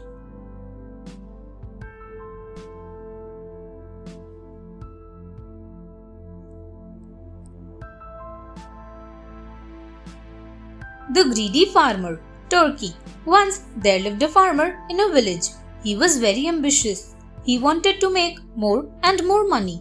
In spring, when it was rainy, he called out to God, "If it were sunny, I would have sown some wheat." Next day, it became sunny, and the farmer sowed some wheat. After that, he called out to God, "If it were rainy, it would have been greatly useful for my wheat." The following day, it rained heavily. The farmer called out to God, "If you had given more rain, my wheat would have grown even more." The following day, it rained again, much heavily than the previous day. Then in summer, the farmer harvested his wheat and collected it in a heap. The farmer called out to God, "If you had given more rain, my wheat harvest would have been bigger." He angrily asked God, "Why didn't you give me more rain to produce more wheat?" God turned very angry on him. Out of rage, he sent down heavy rain and stormy winds, and all the wheat of the farmer floated away with the water.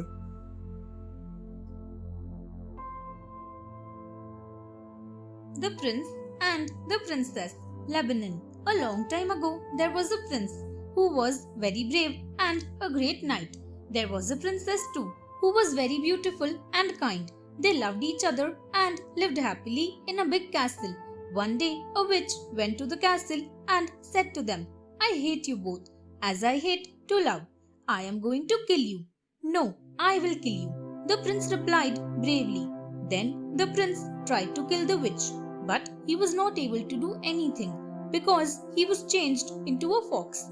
As soon as the witch said, "Prince, change into a fox," then the princess tried to help her love, but the witch changed her into a frog.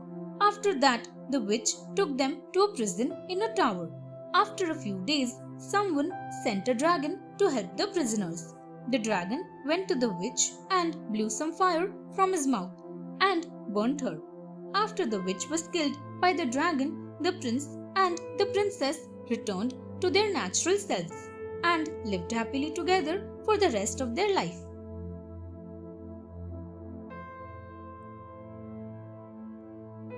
Outwitting a crocodile, Malaysia. Sang Kansel was a clever deer. He lived along a river. Sang Bua was a big bad crocodile who lived in the river with other crocodiles. They had always wished to catch Sang Kansel and eat him, but never had they succeeded in doing so because of Sang Kansel's tricks. One day, when Sang Kansel was walking along the river, he saw some delicious fruits on the trees on the other side of the river. But he could not cross the river and thought of an idea. He called out to Sang Bua, who slowly came out of the water. Sang Kansel told him that the king was having a big feast with lots of food and he was inviting everyone, including him and all the other crocodiles. So he needed to know how many crocodiles would come. Soon all the crocodiles came and made a line across the river. Sang Kansel then stepped on each crocodile, counting each one, and finally crossed the river. He then thanked Sang Bua for his help. All the crocodiles were shocked and felt embarrassed at being tricked by Sang Kansel again, who was enjoying tasty fruits because of them.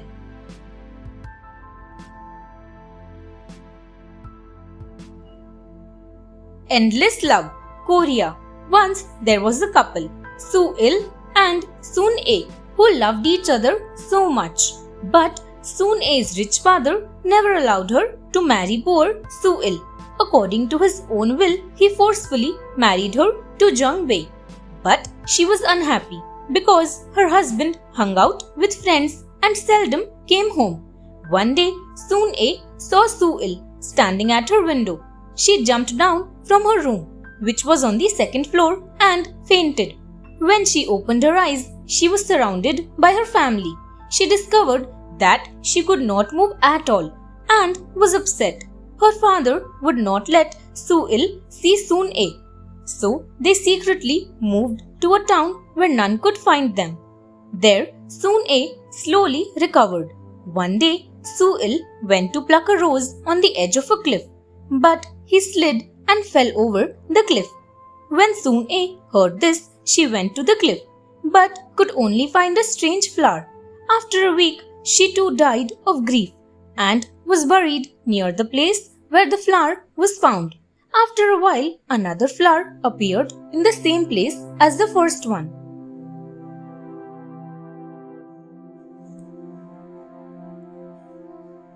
The Old Man and the Golden Fish, China. One day, an old man went out fishing in a lake at night. After a while, he fell asleep in his boat. He woke up suddenly as his fishing rod was shaking. He pulled up the rod. He was amazed at the sight of a golden fish who could talk to him like humans. She gave the old man a golden rope and begged him to let her go. The man was very happy and took the rope greedily from the fish, but he did not let the fish go. "Let me go now, as you have the golden rope," said the fish. "No, I will never let you go. I am going to sell you. I think someone will pay a very high price to get a talking golden fish like you," the old man said. The man then put the fish into a container which was full of water and continued to row towards his home. But soon his boat began to sink into the lake and finally it sank completely into the lake. The old man died because of his greed and the golden fish happily swam back into the lake.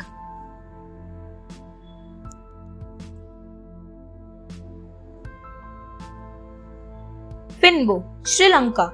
Once in a deep blue ocean, there lived a little blue whale named Finbo. He loved playing hide and seek with his friends. but he always ended up being on the losing end. He never succeeded in hiding himself due to his large size. This made Finbo upset. He hated himself for being so large. His friends made fun of his giant size. His mother always told him the benefits and the uniqueness of being so big, but he was never convinced. One day, Finbo and his friends went to the rocky area to play hide and seek. They went far away, beyond the rocky area. But Finbo did not accompany them as his mother had told him that it was dangerous there. After some time, he heard the shrieking voices of his friends. He swam towards them and saw that a big shark was racing towards them with his mouth wide open. On seeing Finbo, they rushed towards him and hid behind his tail. When the shark saw the big blue Finbo, it ran away, frightened. All the friends were very proud of Finbo. He told them that being brave does not mean running towards danger.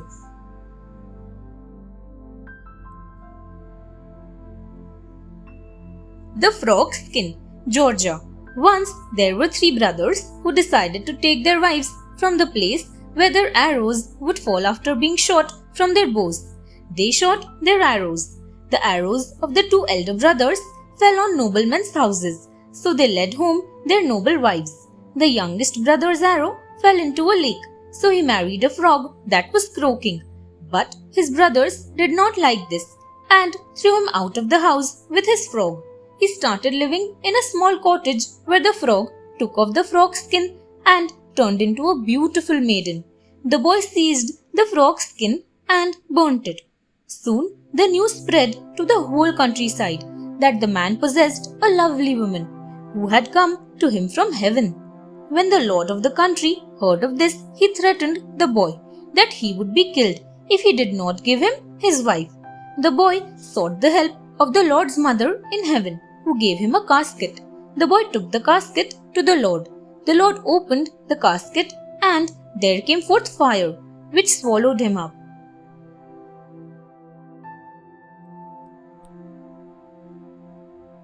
The She-Wolf, Croatia. There was an enchanted mill. A she-wolf always haunted it. A soldier went once into the mill to sleep. Just then, the she-wolf came in to look about the mill to see whether she could find anything to eat, but found nothing. She shed off her wolf skin and turned into a damsel and slept there. The soldier nailed fast the skin to the mill wheel. He met the damsel and proposed her to marry him. Not able to find her skin, the damsel agreed to marry the soldier. They soon married and had a son. One day, the son went to the fields along with his father. He told his father that he had heard that her mother was a wolf. He asked if it was true. His father replied that it was true and showed him her skin on the mill wheel. On reaching home, he at once said to his mother, "Mama, you are a wolf. I saw your skin." His mother asked him, "Where is my skin?" He said, "There, on the mill wheel." His mother thanked his son for rescuing her. Then she went away and was never seen again. Greenbeard, Lithuania. Once in a city, there lived a very wealthy merchant. He had a very beautiful daughter who wished to marry a man who possessed green beard. In the forest near the city lived 24 robbers. Their captain dyed his beard green. On listening the girl's desire, he then went to marry the merchant's daughter. The girl liked him and his green beard, and their marriage was fixed. Before wedding, he invited her to his great mansion in the forest. Next day, she went into the forest and found no mansion, but only a small house with 2 lions chained near the door. She went inside and saw a little bird in a cage, who told her that the robbers were human eaters. So she lay down under the bed. When the robbers came home and fell asleep, she escaped. The lions began to roar loudly and awakened the robbers. But the girl reached home safely. Next day, the robbers went again to rob the merchant and kidnap his daughter. But the merchant's men captured them all and put in prison. The girl no longer showed any desire for Greenbeard. The Dog and the Wolf, Bohemia. There was a peasant family who had a house dog named Sultan. When Sultan grew old, the peasant drove him away, thinking that he was no longer of any use to his family. Sadly, he wandered about and reached a forest. He encountered a wolf that intended to eat him. Sultan suggested that the wolf should feed the dog first and gobble him when he became fattened. The wolf agreed and fed him well for many days till Sultan was strong enough to take up the cudgels with him. The wolf himself ate a little to feed the dog best, so Sultan gained in flesh and strength, while the wolf equally fell off. When the wolf tried to eat Sultan, he made a bold dash, and the wolf lay on the ground, overcome by Sultan. Then in one spring, the dog held the wolf by the throat and put an end to him. The news of Sultan's heroic deeds spread far and wide, even to that village where Sultan had formerly served. The consequence was that the peasant family took back again their faithful house dog and lovingly cared for him.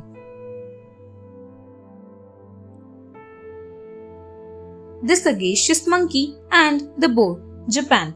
Once there lived a monkey man in Japan who earned his living by taking round a monkey and showing off the animal's tricks. When his monkey became old, he began forgetting his tricks. Not even his master's harsh beating could make him dance and perform properly. The man decided to sell him to a butcher. When the monkey came to know about this, he went to the wise wild boar in the forest and told him his tale of woe. They both made a plan, and the monkey went home happy and excited.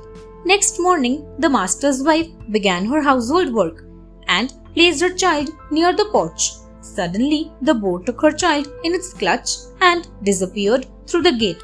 The monkey ran after the thief as hard as his legs would carry him. The couple's gratitude knew no bounds when the faithful monkey brought the child safely back to their arms. The man gave up his thought of selling the monkey to the butcher. The monkey was patted and lived the rest of his days in peace. His master never beat him again, even though he did not perform his tricks well. How Saint Peter lost his hair. Germany. Saint Peter was entirely bald, except for a single lock of hair that fell over his forehead. Once, while he and Lord Christ were traveling together, they came to a farmhouse where a woman was just cooking up some large yeast pancakes in grease. Saint Peter entered the house to beg for some pancakes, while the Lord waited outside. The woman gave Peter 3 pancakes, but Peter was selfish. When the pancakes were divided up, he quickly hid one of them in his cap, then put it on his head. He pretended that he had received only 2 pancakes, one of which he gave to the Lord. The pancake under his cap was still hot, and it began to burn Peter terribly on the head, but he could not do anything about it. He just had to bear the pain. Later, when he took off his cap, he discovered that the hot pancake had burnt into his head a large bald spot, which remained with him as long as he lived. Only the lock of hair that had protruded from the front of his cap was spared. Thus, Saint Peter's bald head had 1 lock of hair in front.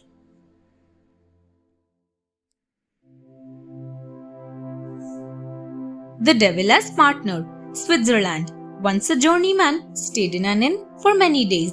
When the innkeeper asked for the bill, he told that he would pay the bill the next day because he did not have enough money.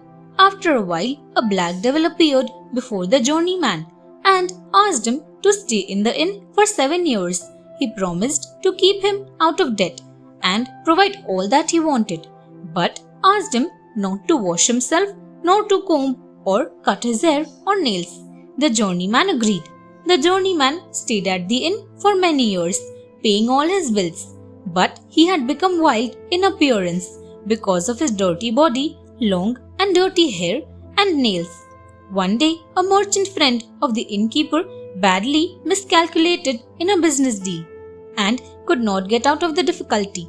The innkeeper took him to the journeyman, who agreed to pay the merchant's debts if he married his daughter to the journeyman. The merchant agreed, and the wedding occurred in a church. When the journeyman turned into a handsome nobleman, he thanked the devil for being his partner.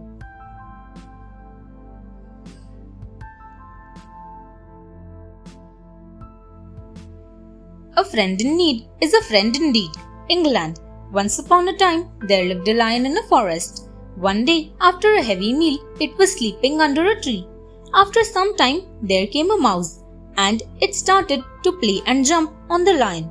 Suddenly, the lion got up with anger and looked for those who disturbed its nice sleep.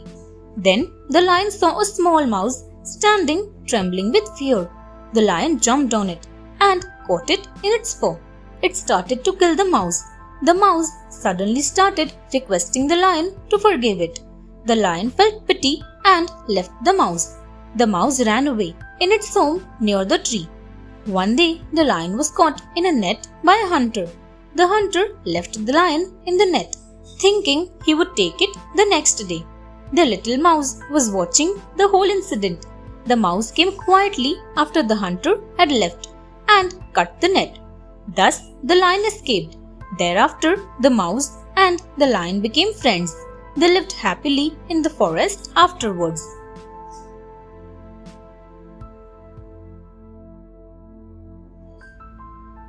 The town mouse and the country mouse. Tasmania.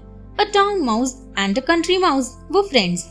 The country mouse invited his friend to come and see him at his home in the fields. The town mouse came and they sat down for a dinner of barley, corns, and roots. The flavor was not much to the taste of the guest, and he said, "My poor dear friend, you live here no better than the ants. You must come and stay with me." So when he returned to the town, he took the country mouse with him and showed him into a larder containing flour, oatmeal, figs, honey, and dates. The country mouse had never seen anything like it and sat down to enjoy the luxuries his friend provided. But before they could begin, the door of the larder opened and someone came in. The two mice scampered off and hid themselves in a narrow and exceedingly uncomfortable hole. When all was quiet, they ventured out again. It was too much. The country mouse said, "Goodbye. You live in the lap of luxury, I can see, but you are surrounded by dangers. Whereas at my home, I can enjoy simple dinner of roots and corn in peace." Pandora box. Greece. One day, the god created a beautiful woman called Pandora and took her to Prometheus. His brother Epimetheus married her. The couple lived happily together until one day, Mercury, the messenger of the gods, arrived with a mysterious box. He asked Pandora and her husband to take care of it. He made them promise never to look inside it. For days, Pandora could not take her eyes off the box. All the time, she wondered what was inside. One day, she slowly lifted the lid and looked inside. To her surprise, there were no glittering jewels, dresses, golden coins. Instead, the god had filled the box with all evils now known to mankind. Disease, misery, and death buzzed around, stinging her. Pandora screamed and screamed with pain and fear. Epimetheus heard her cries as he ran towards her. Pandora and Epimetheus heard a little voice coming from the box. "Let me out." Believing that nothing inside the box could be worse than the horrors released, they opened the lid once more. All that remained was a butterfly. The beautiful butterfly was hope, which Mercury had hidden amongst the evils.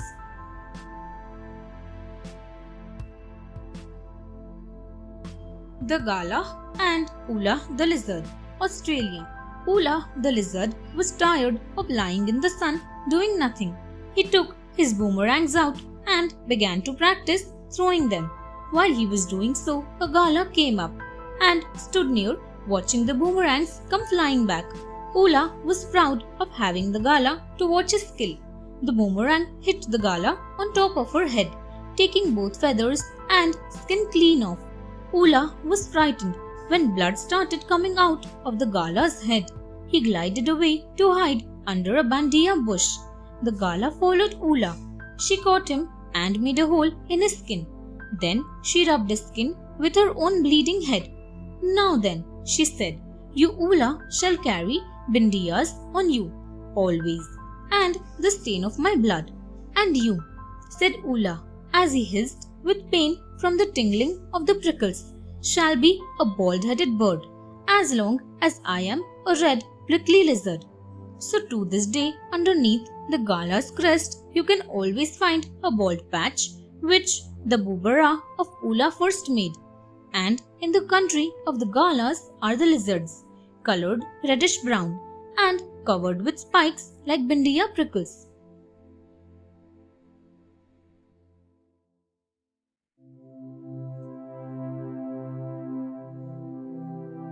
The Man Who Never Lied, Africa. Once upon a time, there lived a wise man by the name of Mamad. He never lied. The king ordered his subjects to bring him to the palace. The king was about to leave for the forest. The king held his horse by the mane. His left foot was already on the stirrup. He ordered Mamad, "Tell the queen, I will be with her for lunch. You will have lunch with me then." Mamad went to the queen. Then the king laughed and said, "We won't go hunting." And now Mamad will lie to the queen. But wise Mamad went to the palace and said, "Maybe you should prepare a big feast for lunch tomorrow. And maybe you shouldn't. Maybe the king will come by noon and maybe he won't." "Tell me whether he will come or not," asked the queen. "I don't know whether he put his right foot on the stirrup or put his left foot on the ground after I had left." The king came the next day and said to the queen, "The wise Mamad lied to you yesterday." But the queen told him about the words of Mamad, and the king realized that the wise man never lied.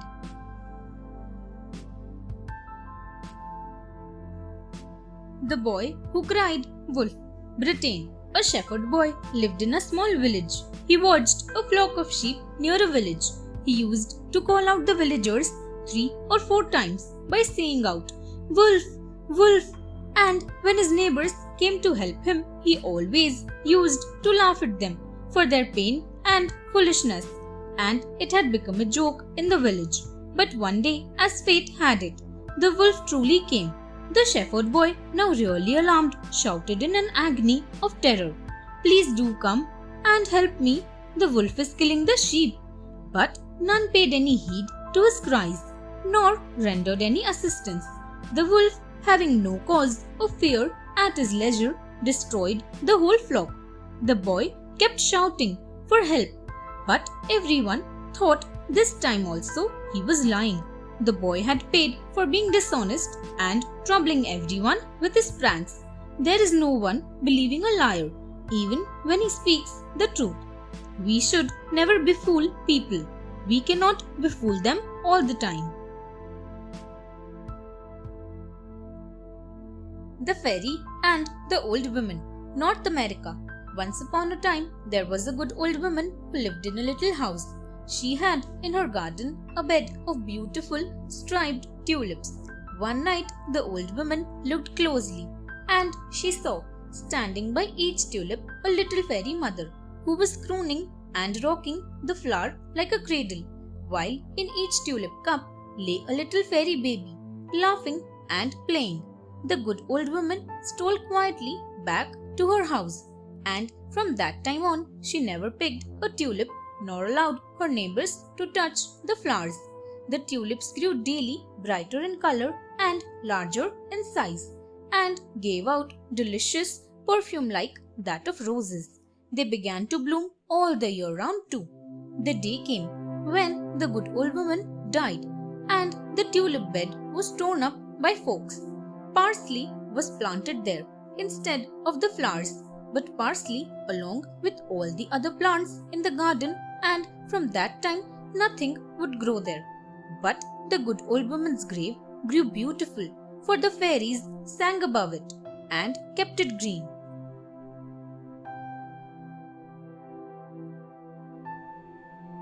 Two Frogs, Berlin. 2 frogs had lived in a village all throughout their life. They thought they would like to go and see the big city that was about 10 miles away. They talked about it for a long time, and at last they set off to see the city. It was a hot day, and they soon began to feel tired. They had only gone a little way when one said to the other, "We must be nearly there. Can you see the city?" "No," said the other frog. "But if I climb on your back, I might be able to see it." So he climbed up on the back of the other frog to see the city. Now, when the frog put up his head, his eyes could only see what was behind and not what was in front. So he saw the village they had just left. "Can you see the city?" asked the frog who was below. "Yes," answered the frog that had climbed up. "I can see it.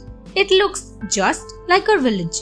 Then the frogs went back and told the frogs around the village that they had seen the city and it was just like theirs.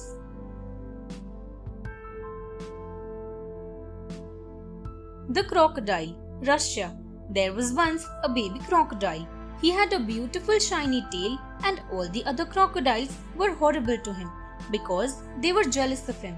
One day, the baby crocodile counted all his beautiful shiny scales and there were 1,000, a lot more than he thought. So he counted all the other crocodiles and there were 20, and that was including the grown-up crocodiles. He decided that he had many scales and could spare 40 from his tummy. So he wished for 40 of his scales to be on his pillow by morning. But there weren't any. Even 3 weeks later, there weren't any. Then one day, a magic crocodile granted him a wish. He wished for 40 of his scales to be on his pillow when he woke up in the morning. He woke up and there were 40 beautiful shiny scales on his pillow. So he gave all 20 crocodiles, including his parents, 2 scales each. From then on, everybody was kind to the baby crocodile who had given away 40 of his beautiful shiny scales.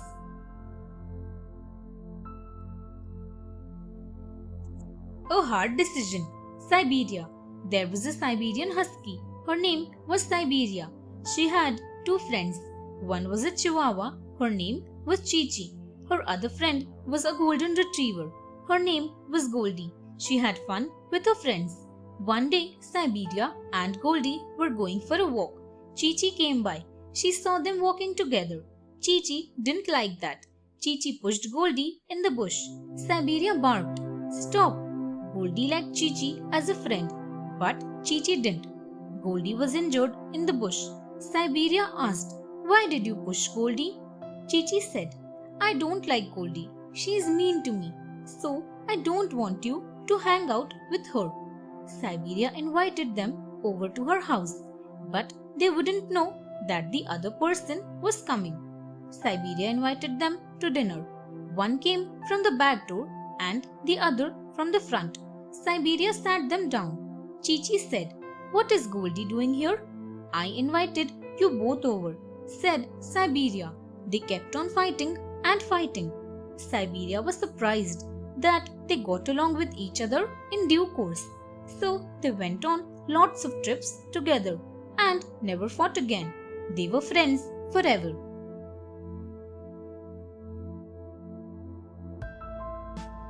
Birthday bike, America. Michael's birthday was coming soon, so he asked his dad for a bicycle so that he might not need to walk to school anymore. Michael got a book instead, but he did not complain. One day, Michael saw a big boy named William on a bike. As the boy was turning around a corner, the bike skidded on a puddle of water and crashed into a lamppost.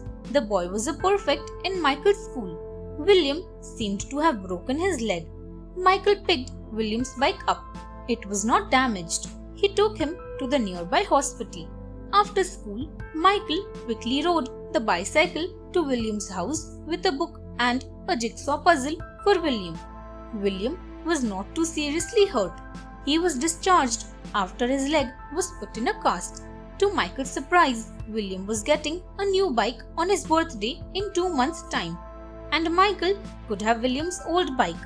Michael was overjoyed. From then on, Michael and William became good friends. Michael visited William every day till William's leg was healed.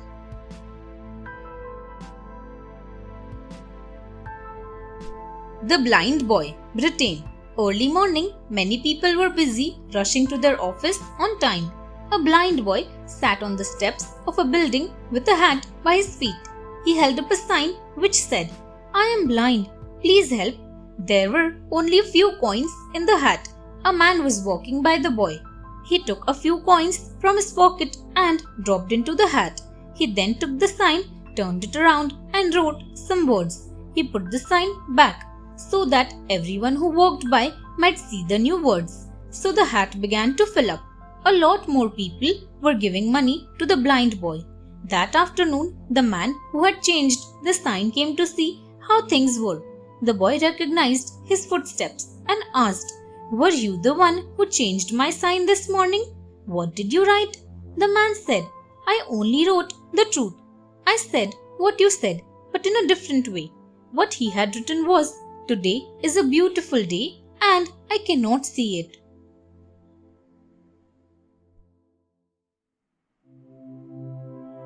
The culprit, India. Once there lived a culprit by the name of Purna Ananda in a village far away. He had two disciples, Nagendra and Krishna. One day, while the two were coming to the village from the city, Naga, Nagendra's nickname, picked a fight with a horse cart driver. The fight reached a flashpoint, and Naga, unable to control himself any longer, slapped the horse cart driver. The driver fell down. Feeling ashamed of himself after hearing his guru's words, Naga fell at his feet and begged forgiveness.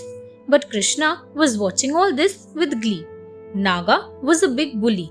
It's good that you came along. Guru, this incident is a shame even to me," Krishna said. On hearing this, Purna Ananda's face turned red. He told, "One is a big bully, but what about the other bully?" Quietly watching the fight with glee. "So, you two are equally guilty."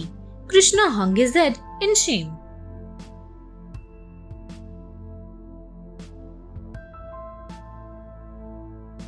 The Greedy Mouse, India. A greedy mouse saw a basket full of corn. He wanted to eat it, so he made a small hole in the basket. He squeezed in through the hole. He ate a lot of corn. He felt full and was very happy. Now he wanted to come out. He tried to come out through the small hole, but could not. His belly was full. He tried again, but it was of no use. The mouse started crying. A rabbit was passing by. It heard the mouse's cry and asked, "Why are you crying, my friend?" The mouse explained, "I made a small hole and entered into the basket. Now I am not able to get out through that hole." The rabbit said, "It is because you ate too much. Wait till your belly shrinks." The rabbit laughed and went away. The mouse fell asleep in the basket. Next morning, his belly had shrunk, but the mouse wanted to eat some corn, so he ate and ate. His belly was full once again. He thought, "Oh, now I will go out tomorrow." The cat was the next passerby. He smelt the mouse in the basket. He lifted its lid and ate the mouse.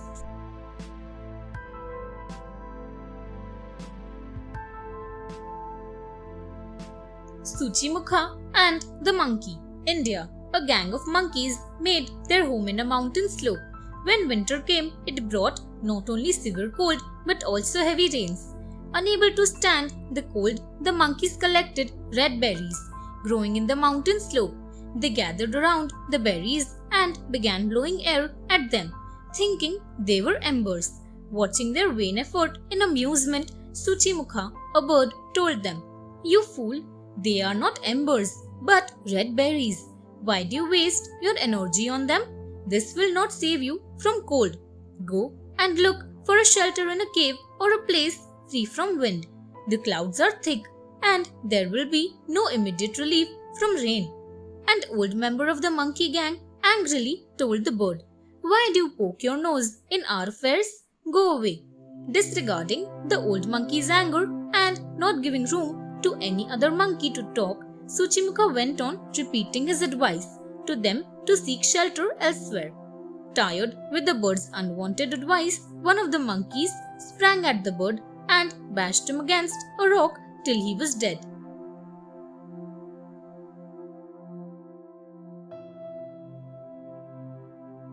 The Nightingale, Europe. One day, a nobleman caught a nightingale and wanted to put it in a cage. But the bird spoke to him, "Let me go, and I will give you 3 pieces of good advice. It may be of use to you someday." The nobleman agreed to let it go. The nightingale gave him 3 pieces of advice. "Never be sorry for something that cannot be brought back, my lord, and never trust idle words." The nobleman heard the advice and let the nightingale go. The bird flew out and said, "Too bad you let me go. If only you knew about my treasure. I have a very huge, expensive gem under my wing. If you had taken it, you would have become even richer." When the nobleman heard that, he began to regret letting bitterly about the bird go. The nightingale turned towards him and said, "Now I know, master, that you are a greedy and foolish man. You were sorry for something that cannot be brought back, and you believed my idle words. Look at what a little bird I am. How could I be hiding a large gem under my wing?" And after these words, the bird flew away.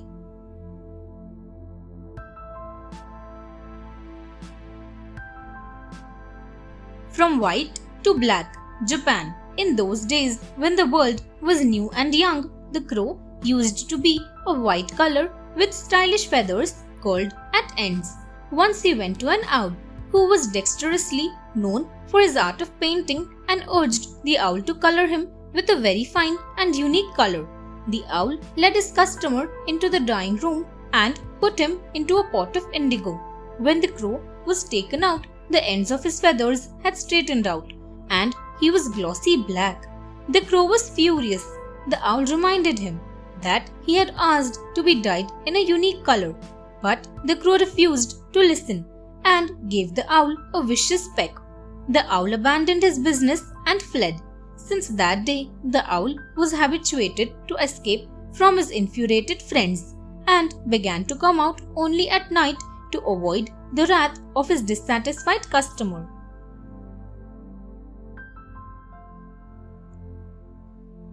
Lightning and thunder, Nigeria. In the olden days, thunder and lightning lived on the earth amongst all the other people. But the king made them live at the far end of the town, as far as possible from other people's houses. Thunder was an old mother, and lightning was her son, a ram. Whenever the ram got angry, he used to go about and burn houses and knock down trees. He even did damage on the farms. Whenever Ram did these things, his mother used to call out to him in a very loud voice to stop and not to do any more damage. When he was in a bad temper, he used to do desperate damage.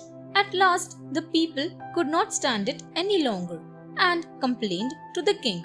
They requested the king to banish both lightning and thunder from the earth and make them live in the sky, where they could not cause so much destruction. Ever since, when lightning is angry, it commits damage as before, but you can hear his mother, Thunder, rebuking him and telling him to stop. The herb Mega, Asia. A poor merchant dropped in a village inn to spend the night. He left aside his merchandise and asked the innkeeper to prepare dinner. The merchant had a few items and a couple of coins, but the greedy innkeeper thought, "Why shouldn't I take all his merchandise and money? There's nothing easier than that," said the innkeeper's husband. "Just put some of the herb named Mega in his meal. Everyone who eats the herb forgets something." She put the herb in the merchant's dinner. He ate the meal, thanked the innkeeper, and went to bed.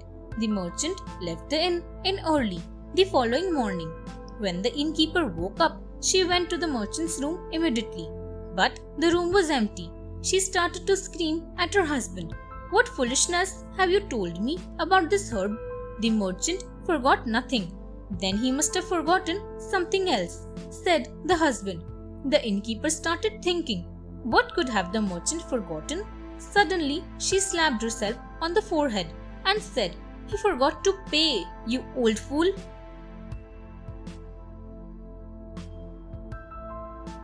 The Little Fish and the Big Fat Bean. Ukraine. One day, a little fish was out swimming in the river with her mother. The water was clear and warm. The little fish wanted to swim faster and go farther. So she swam on and on till she reached the river bank. She looked, and there, growing on the bank, she saw a large beanstalk, and on the beanstalk a big fat bean. The little fish thought that she had never seen anything so funny. "Hello there, Fatso," she called the bean. "Hello, Midge," the bean called back. The little fish felt very hurt when she was called in that manner. She burst into tears and hurried off to complain to her mother about it. "Perhaps you hurt the bean's feelings yourself in some way," said the mother. "Oh no, mother dear, I didn't." "Well, let's swim back to the bank again, and I'll ask the bean what made him say such a thing. Tell me, Mr. Bean, what made you hurt my little daughter's feelings? Why did you call her Midge? She only got as good as she gave. She called me Fatso, so I called her Midge in return."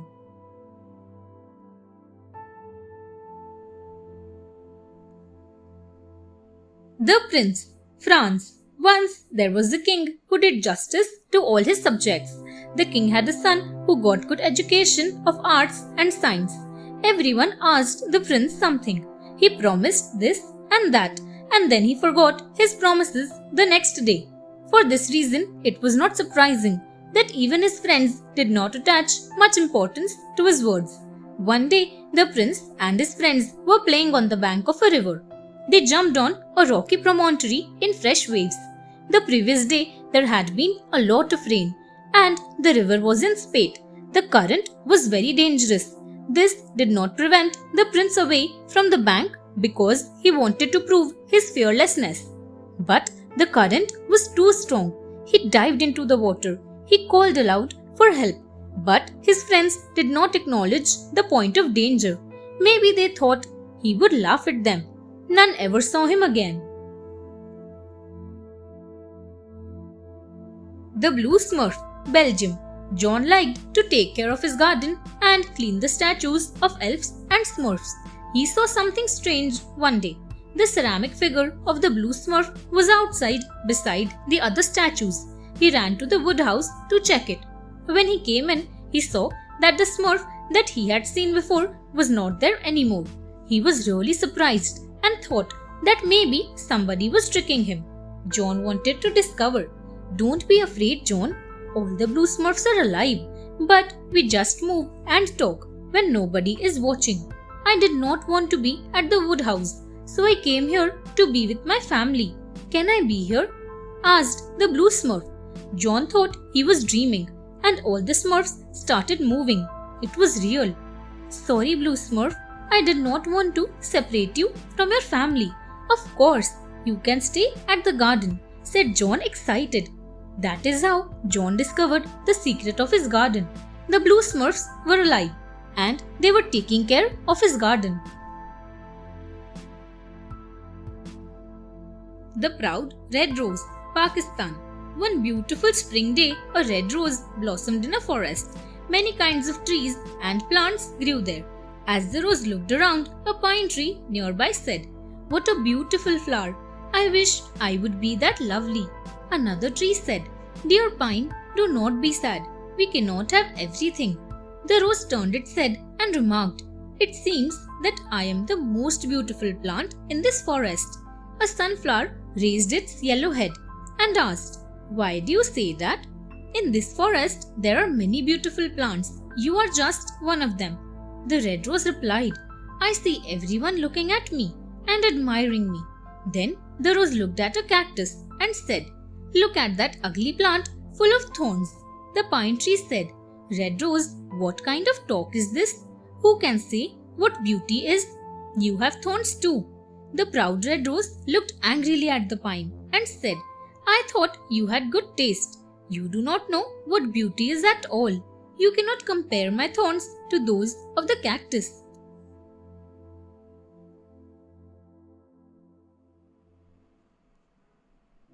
Christmas surprise, America.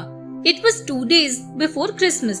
Harry, Cornelius, Monty and I were busy building a snowman when Fritz appeared with his little niece Emily and introduced her. Emily is from the south and has never seen snow before. Fritz told us she doesn't know much about our winters. It turned out that Emily didn't know much about Christmas. Who is Santa Claus, Waldo? She asked me, shivering in the cold air. Santa Claus, I explained, brings presents and toys to human children at Christmas time. Does he also bring presents to animal children? Emily asked. Well, I said, I guess he is too busy visiting all the human children to have much time left for animals. You see, Santa Claus is only for human children, Fritz said to Emily. So forget about the whole idea. Let's go home now before you catch a cold.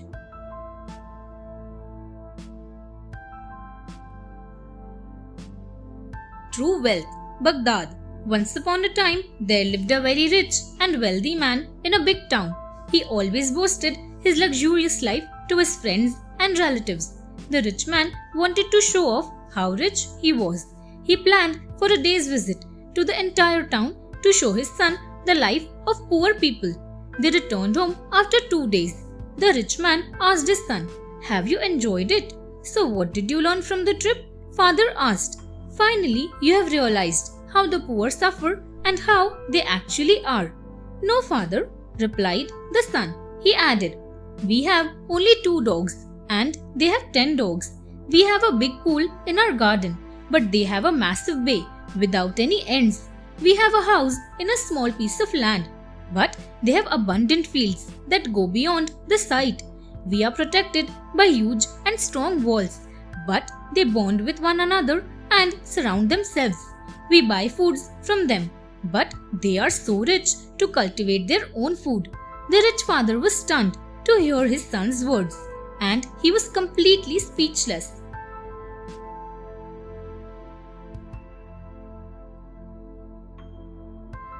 Strong or weak, Australia. There was a proud teak tree in a forest. He was tall and strong. There was a small herb next to the teak tree.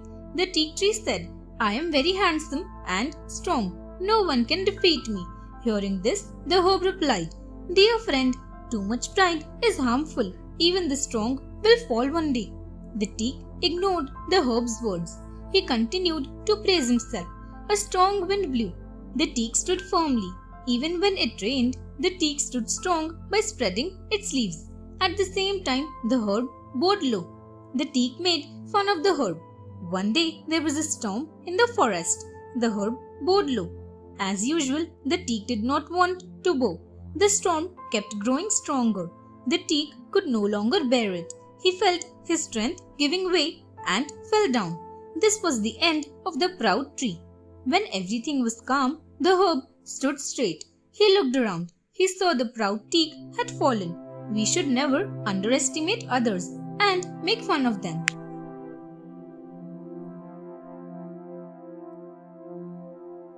The Firefly, Japan. A young man of Matsu was returning home from a wedding party when he saw, just in front of his house, a firefly.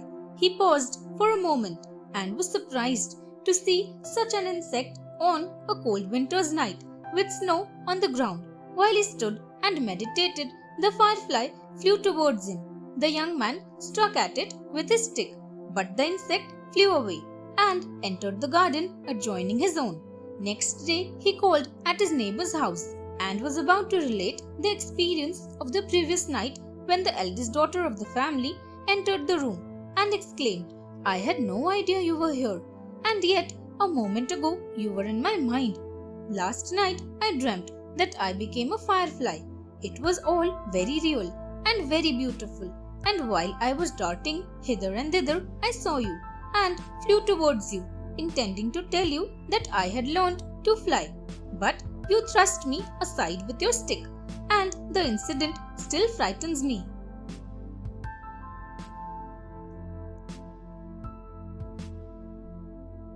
Babushka, Russia. It was the night when dear child Christ came to Bethlehem. In a country far away from Christ, an old woman named Babushka sat in her snug little house by warm fire. She heard a loud rap at her door. She opened it and her candle shone on 3 old men standing outside in the snow.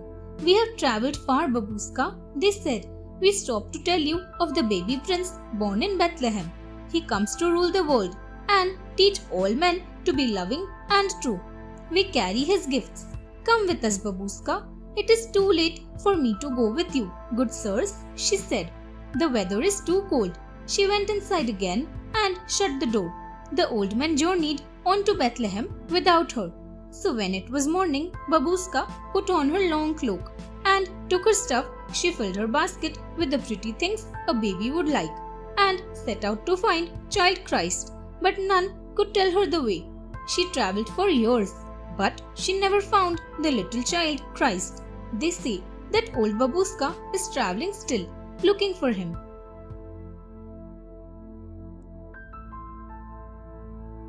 Change yourself and not the world. India. Long ago, people happily lived under the rule of a king. The people were very happy as they had a very prosperous life. The king decided to go on a travel to visit the places of historical importance and pilgrim centers. He decided to travel on foot to interact with his people. After several weeks, he returned to the palace. He had intolerable pain in his feet as it was his first trip on foot to a longer distance. He complained to his minister that the road was not comfortable and was very stony. He could not tolerate the pain as he walked all the way through the rough path. He ordered to make the road with leather. The ministers were disturbed with his order as they had to kill all cows. So they decided to make a piece for the king's feet. This is what we call now shoes.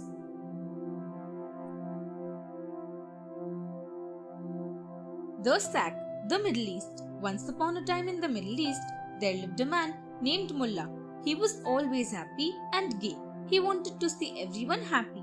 He used to help people in their bad times and participate in all activities. He himself was a wanderer. One day, Mullah came upon a frowning man walking along the road to town. "What's wrong?" he asked. The man held a tattered bag and moaned. "All that I own in this wide world is this miserable, wretched sack." "Too bad," said Mullah, and with that he snatched the bag from the man's hands and ran down the road with it. Having lost everything, the man burst into tears and, more miserable than before, continued walking. Meanwhile, Mullah quickly ran around the bend and placed the man's sack in the middle of the road, where he would have to come upon it. When the man saw his bag lying on the road before him, he laughed with joy and shouted, "My sack! I thought I'd lost you." Watching through the bushes, Mullah chuckled. Well, that's one way to make someone happy.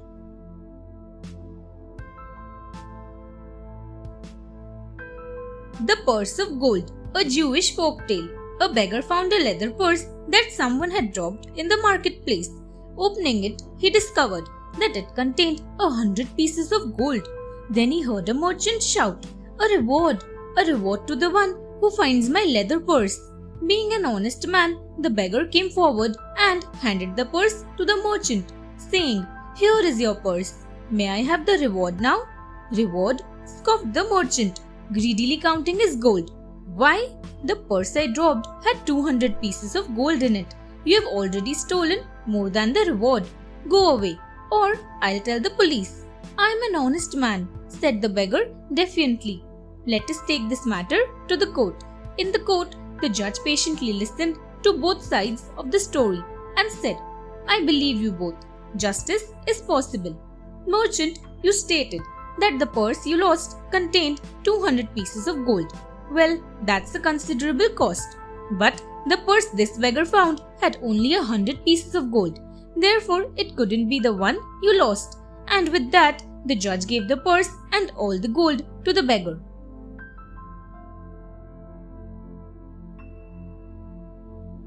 The Stolen Axe, China. In China, there was a woodcutter who used to depend on woods for his living. One day, the woodcutter went out to cut some firewood and discovered that his favorite axe was missing. He couldn't find it anywhere. Then he noticed his neighbor's son standing near the woodshed. The woodcutter thought, "Aha! That boy must have stolen my axe. I see how he lurks about the shed, shifting uneasily from foot to foot, greedy hands stuffed in his pocket, a guilty look on his face. I can't prove it, but he must have stolen my axe. A few days later, the woodcutter was surprised and happy to come upon the axe under a pile of firewood. I remember now, he said, just where I'd left it. He felt very sad that he was thinking that the boy had taken his axe. The next time he saw his neighbor's son, the woodcutter looked intently at the boy, scrutinizing him from head to toe. How odd, he thought. This boy has lost his guilty look. We always doubt wrong things when we are in trouble.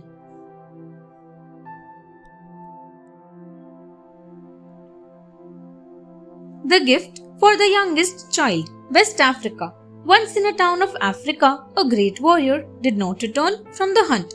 His family gave him up for dead, all except his youngest child, who each day would ask, "Where is my father? Where is my father?" The child's elder brothers were magicians. The younger kid requested his elder brothers to find and bring his father home. Finally, the elder brothers went forth to find him. They came upon his broken spear and a pile of bones. The first son assembled the bones into a skeleton. The second son put flesh upon the bones. The third son breathed life into the flesh. The warrior arose and walked into the village where there was a great celebration. He said, "I will give a fine gift to the one who has brought me back to life." Each one of his sons cried out, "Give it to me, for I have done the most." "I will give the gift to my youngest child," said the warrior, "for it is this child who saved my life." A man is never truly dead until he is forgotten.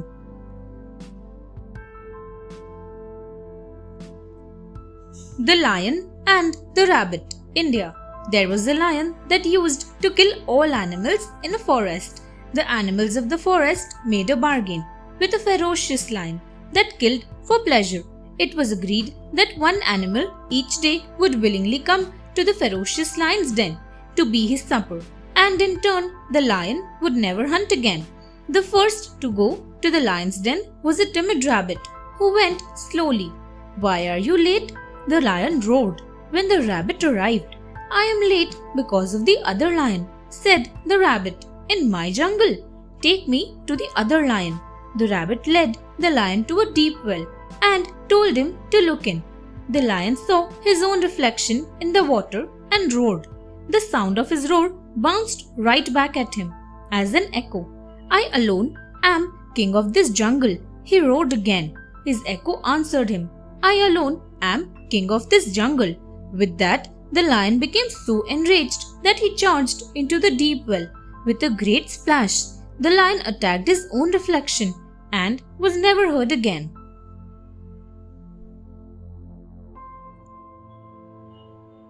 You don't know. Eastern Europe. Once upon a time, in a village, a pious old man would each day cross the village green and go into the temple to pray. A soldier watched him doing this day after day. One morning, out of ill temper, the soldier stopped the old man and said, "Where do you think you are going?" "I don't know," replied the old man. "What do you mean you don't know?" said the soldier. "Every day I see you walk out of your house at this time, cross the village and go into the temple to pray. Answer me, where are you going?"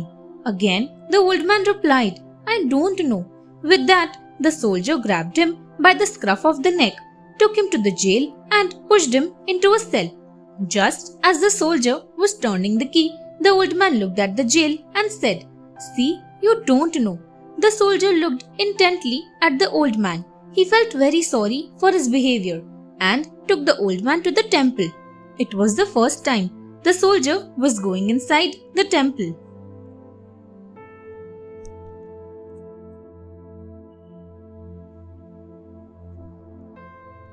The Boatman, the Middle East. One day, a scholar had to cross the river. He saw a boatman near the bank of the river. The scholar asked the boatman to row him across the river.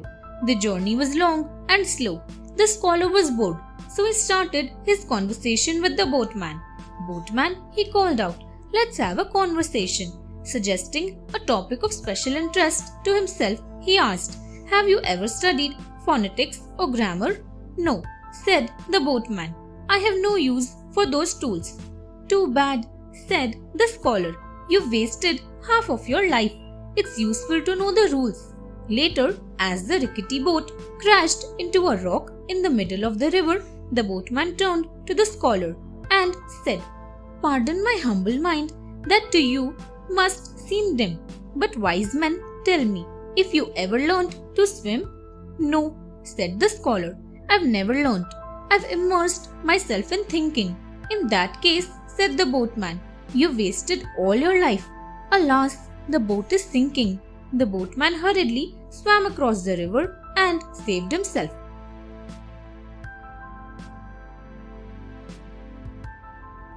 The banquet, the Middle East. One day there was a banquet ceremony arranged by the king in the palace. A poor man dressed in rags came to the palace to attend the banquet. Out of courtesy, he was admitted.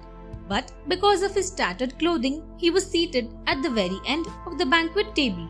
By the time the platters arrived at his seat, there was no food left on them. So he left the banquet, returning several hours later, dressed in robes and jewels he had borrowed from a wealthy friend. This time he was brought immediately to the head of the table, and with great ceremony, food was brought to his seat first. Oh, what delicious food I see, being served upon my plate. He rubbed one spoonful into his clothes for everyone he ate. A nobleman beside him, grimacing at the mess, inquired, Sir, why are you rubbing food into your fine clothes? Oh, he replied with a chuckle, Pardon me if my robes now look the worst, but it was these clothes that brought me all this food. It's only fair that they should be fed first.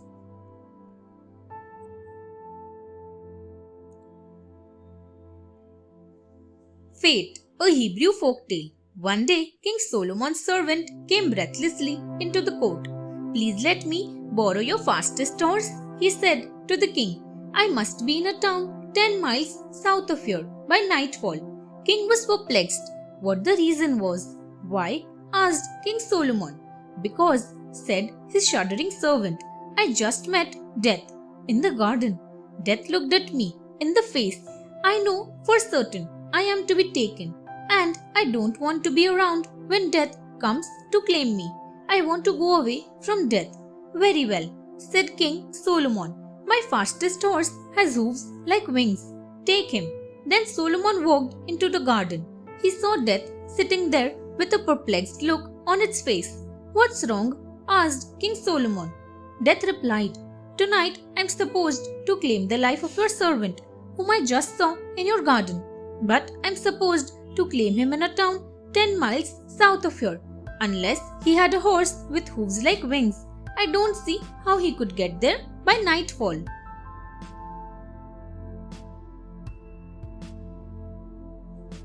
New shoes. China. There lived a man in a small village in China. He was an eccentric man. His old shoes were worn out, so he decided to buy a new pair of shoes. Before he went to the marketplace, he drew a detailed picture of his feet on a piece of paper, carefully measured them, and wrote down all their dimensions. Then he set off on foot for the shoe store. Arriving later that day at the marketplace, he unhappily discovered that he had forgotten to bring the paper with his measurements on it. He turned around and walked back home to get it. It was sunset by the time he returned again to the market, and all the shops were closed. He saw only one shopkeeper who was about to close his shop too. He explained his situation to the shopkeeper, who had already packed away all his wares. Foolish man, said the shopkeeper, you could have trusted your feet and tried the shoes on in the store. Why did you go home to get your diagrams? The man blushed. I guess I trusted my measurements more.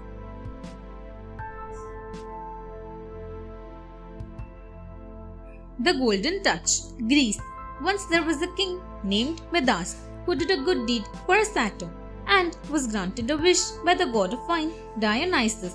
For his wish, Midas asked that whatever he touched would turn to gold. All the Dionysus tried to dissuade him, yet Midas insisted that the wish was an excellent one, and it was granted.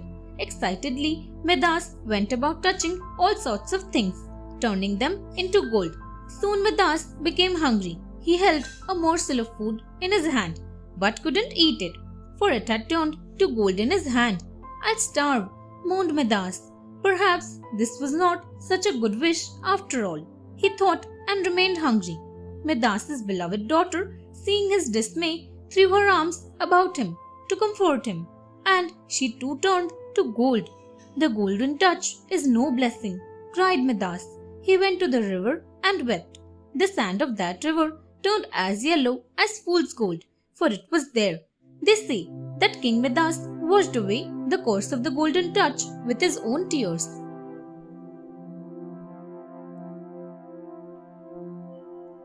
The Skull, West Africa. One day in a forest in Africa, a hunter came upon a huge tree with a whitened skull at its base. The skull spoke.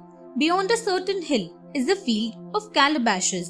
Take them to your hungry village, but do not tell anyone how you obtained them." "How did you come to be here?" asked the hunter. "My mouth killed me," said the skull. The hunter returned to the village with the calabashes, but could not keep the secret and immediately told everyone. "A talking skull showed me a field of food." The chief called him a liar. The hunter told, "Then come with me. I'll prove what I say is true." When they arrived at the tree, the hunter spoke to the skull, but it remained silent. The villagers became very angry, and they started beating the hunter. The hunter was put to death on the spot for lying. In time, two whitened skulls sat beneath the tree. The first turned to the second and said, "See, in death we meet again, my kin. It's true, a mouth can do you in."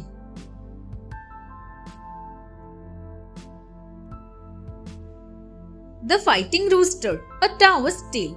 Once upon a time in a village, there was a man who had many hens and roosters. He wanted his fighting rooster to be more ferocious. So, to train his rooster, he took the rooster to a trainer. In a few weeks' time, he returned and saw that his rooster didn't squawk as loudly. "Not ready yet," said the trainer. A week passed. His rooster looked as tame and docile as a chick. He had no energy to walk and run, and forgot about fighting.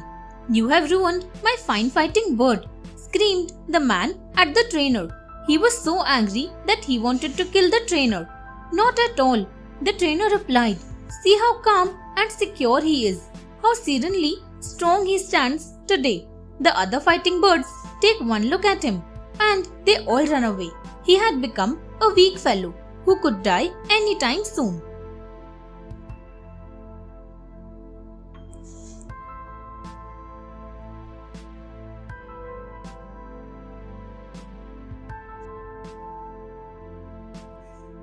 A big, quiet house, Eastern Europe.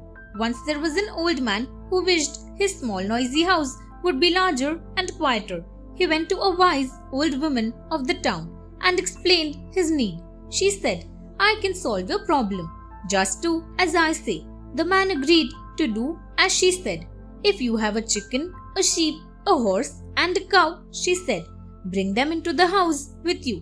"That's a silly thing to do," thought the old man. But he did it anyway. He brought the 4 animals inside his house. His house was already small, and with all those animals in it, there was no room at all. He got really frustrated. He returned to the old woman and cried, "I need more room. The animals are so noisy that I can't think." "Take all those animals out of your dwelling," she replied. When he had put all the animals comfortably back in the barn, the man went into his house. To his amazement, it suddenly looked remarkably bigger. Without the animals inside, his house was now quiet too.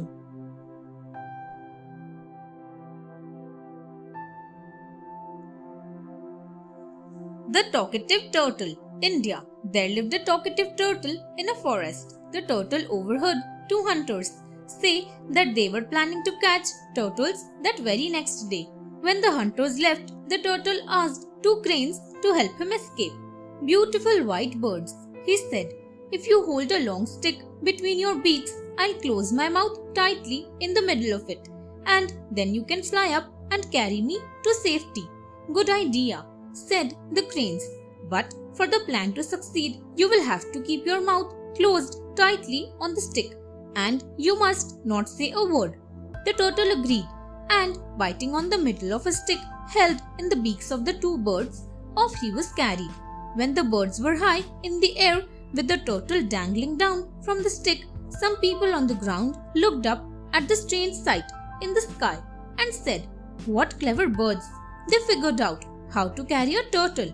The proud, talkative turtle cried out, "It was my idea," and he fell tumbling down to earth.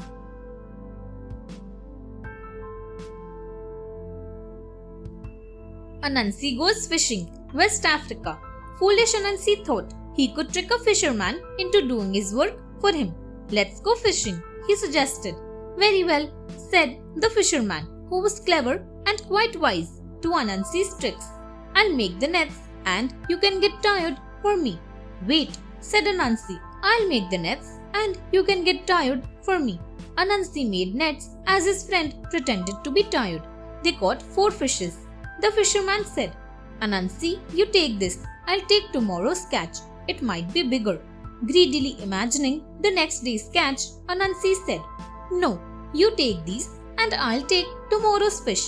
But the next day, the nets were rotting away and no fish was caught. The fisherman said, "Anansi, take those rotten nets to the market. You can sell them for much money." When Anansi shouted, rotten nets for sale in the marketplace, people beat him with sticks. Anansi said to the fisherman as he rubbed his bruises, "I took the beating. At least you could have taken the pain." Anansi never tried to trick the fisherman again.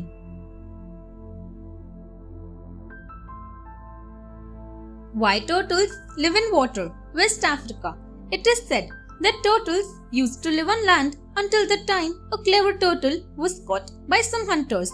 They brought him to their village and placed the turtle before the chief, who said, "How shall we cook him?" They were wondering how to cook him when, "You'll have to kill me first," said the turtle, "and take me out of this shell." "We'll break your shell with sticks," they said. "That'll never work," said the turtle. "Why don't you throw me into the water and drown me?" "Excellent idea," said the chief. Everyone agreed with the chief. They took the turtle to the river and threw him into the water to drown him. They were congratulating themselves on their success in drowning the turtle when 2 little green eyes poked up in the water, and the laughing turtle said, "Don't get those cooking pots out too fast, foolish people." As he swam away, he said, "I think I'll spend most of my time from now on safely in the water. It has been that way ever since."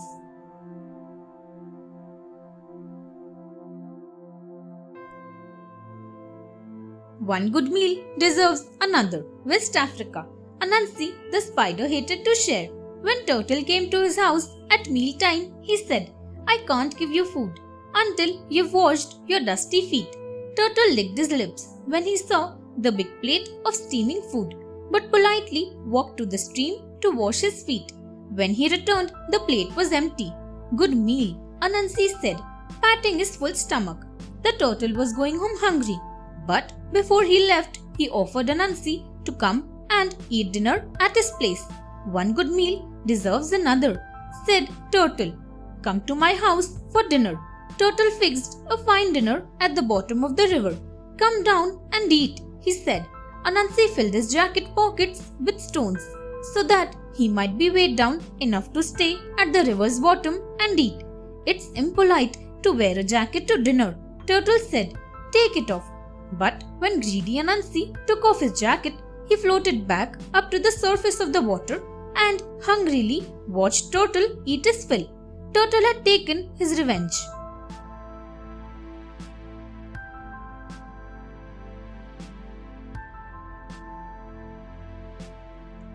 Why the sun and the moon live in the sky, Africa. Many years ago, the sun and the water were great friends. The sun asked water why he never visited him. The water then said, "If you want me to visit you, you will have to build a very large house." The sun began building a large house to entertain the water and all his people. When it was completed, the sun asked the water to come and visit him. When the water arrived, one of his people called out to the sun and asked him whether it would be safe for the water to enter, the son answered, "Yes, do come in." The water began to flow in, followed by the fish and all the other water animals. The water soon overflowed the top of the roof, and the sun and the moon were forced to go up into the sky, and they have been there ever since. The Lucky Fisherman, Nigeria. In the olden days, there were no hooks or casting nets. When the natives wanted to catch fish, they made baskets and set traps at the riverside.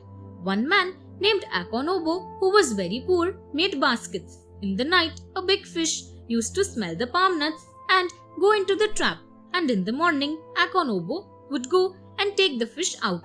He was very successful in his fishing and used to sell the fish in the market for plenty of money. He married a woman named Iyong, a native of Okuni, and had 3 children by her.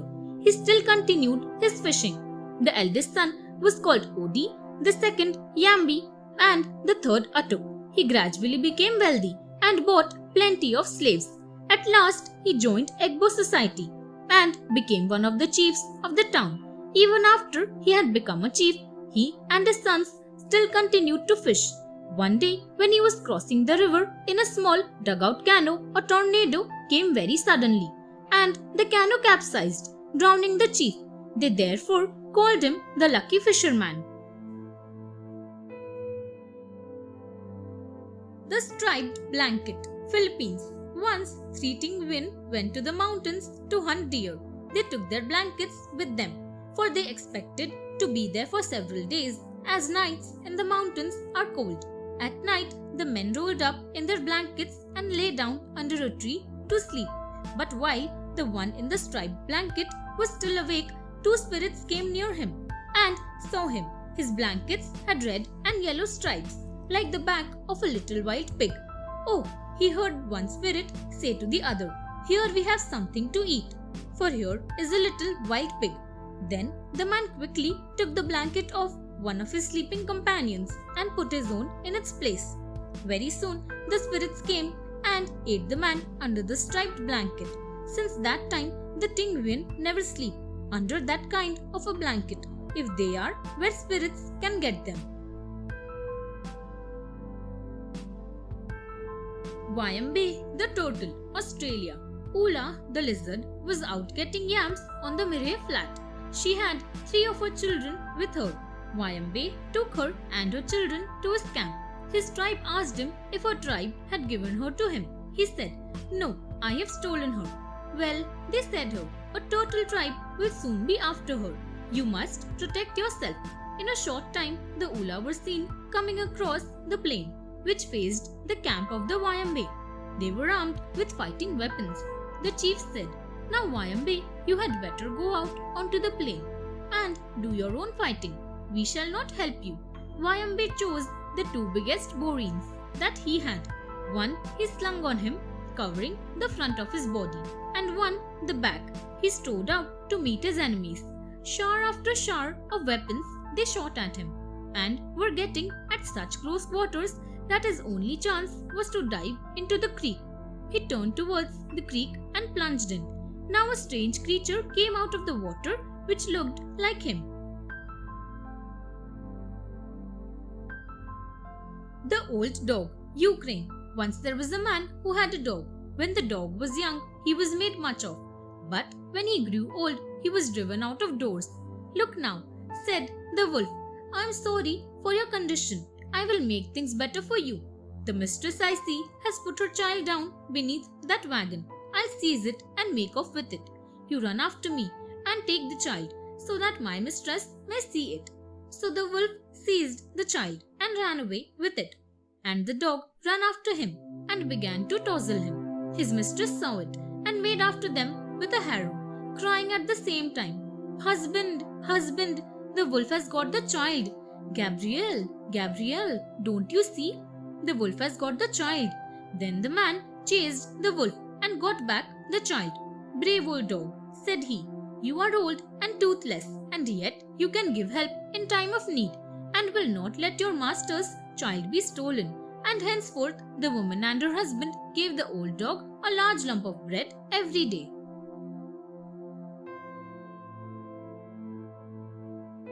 The Blacksmith and Craig by Dawn, Wales. Once upon a time, an old blacksmith lived in an old forge at Craig by Dawn. He used to drink a great deal of beer. One night, he was coming home from an alehouse, very tipsy. As he got near a small stream, a lot of little men suddenly sprang up from the rocks, and one of them came up to him and said, "If you don't alter your ways of living, you'll die soon. But if you behave better and become a better man, you'll find it will be to your benefit." And they all disappeared as quickly as they had come. The old blacksmith thought a good deal about what they had told him. He left off drinking and became a sober, steady man. One day, a few months after meeting the little people, a strange man brought a horse to be shod. Nobody knew either the horse or the man. The old blacksmith tied the horse to a hole in the lip of a cauldron that he had built in some masonry. The horse ran away with its master. When the old blacksmith came, he found 3 brass kettles full of money. Spin, spin, spinning. Scotland. Once there was a gentleman who lived in a very grand house. He married a young lady. The man had everything, but he wanted his wife to spin. But she didn't know how to spin. One day, she saw 6 ladies singing and spinning in a cave. She said to them, "I do not know how to spin, but my husband wants me to spin." The ladies told her to invite them to dinner when her husband came. They came and they all sat down to dinner. The husband, becoming familiar with them, said, "Ladies, why are your mouths turned away to one side?" "It's with our constant spin, spin, spinning," said the ladies. The gentleman cried, "I'll not have my wife to spoil her bony face with spin, spin, spinning." And so the lady lived happily with her husband all the rest of her life.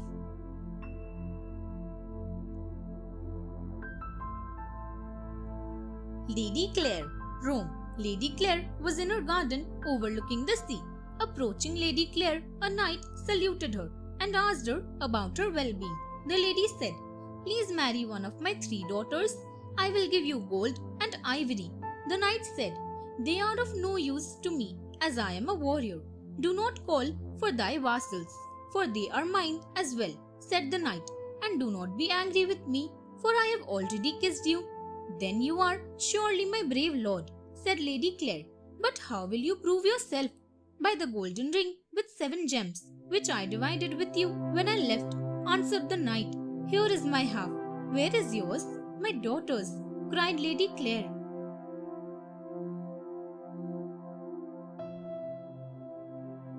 The Islands of Flowers, Portugal. Long, long ago, there was a little angel who broke one of the rules of paradise. She was banished from her heavenly home. She filled her arms with the lovely blossoms of paradise. Slowly and sorrowfully, she left the heavenly gardens. Some of them fell down to earth. They floated. They came to rest on the smiling blue waters of the broad Atlantic. There were 9 of the flowers of paradise, which the angel dropped. They have always remained in the blue Atlantic where she left them. After many years, the Portuguese mariners found them, and Portugal claimed them as her own. She named them Azores. To this very day, however, one of the islands is called Flores, which means flowers. The Forest of Lilacs, France. When Blondine entered the forest for gathering the beautiful branches of lilacs, she became busily occupied.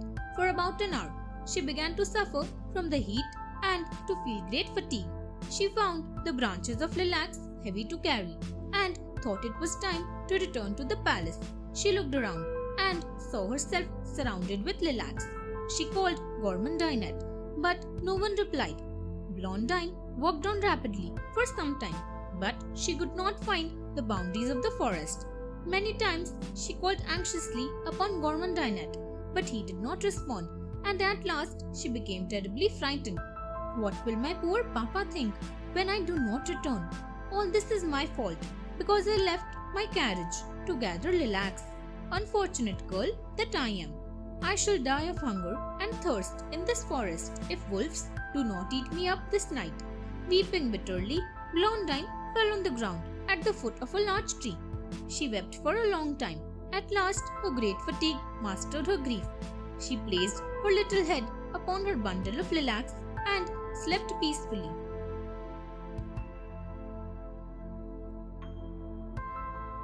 The Giant, Eskimo Folktale. In the olden days, an enormous man lived with the other members of the Inuit tribe in a village. He was so tall that he could straddle the inlet and ate the whole whale just as other men ate a small fish. One day, all the natives were having a hard time to hold and keep their boats from capsizing. He rose and strolled down to the shore and scooped the whale and the boats from the water and placed them on the beach.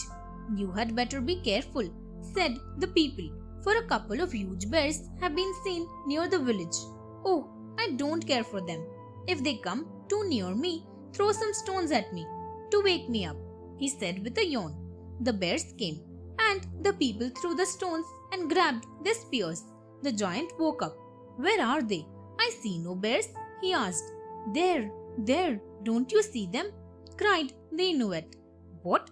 Those little things? They are not worth this entire bustle." And he crushed one between his fingers and put the other into the eyelet of his boot to strangle it. Beth Gellert, Celtic folk.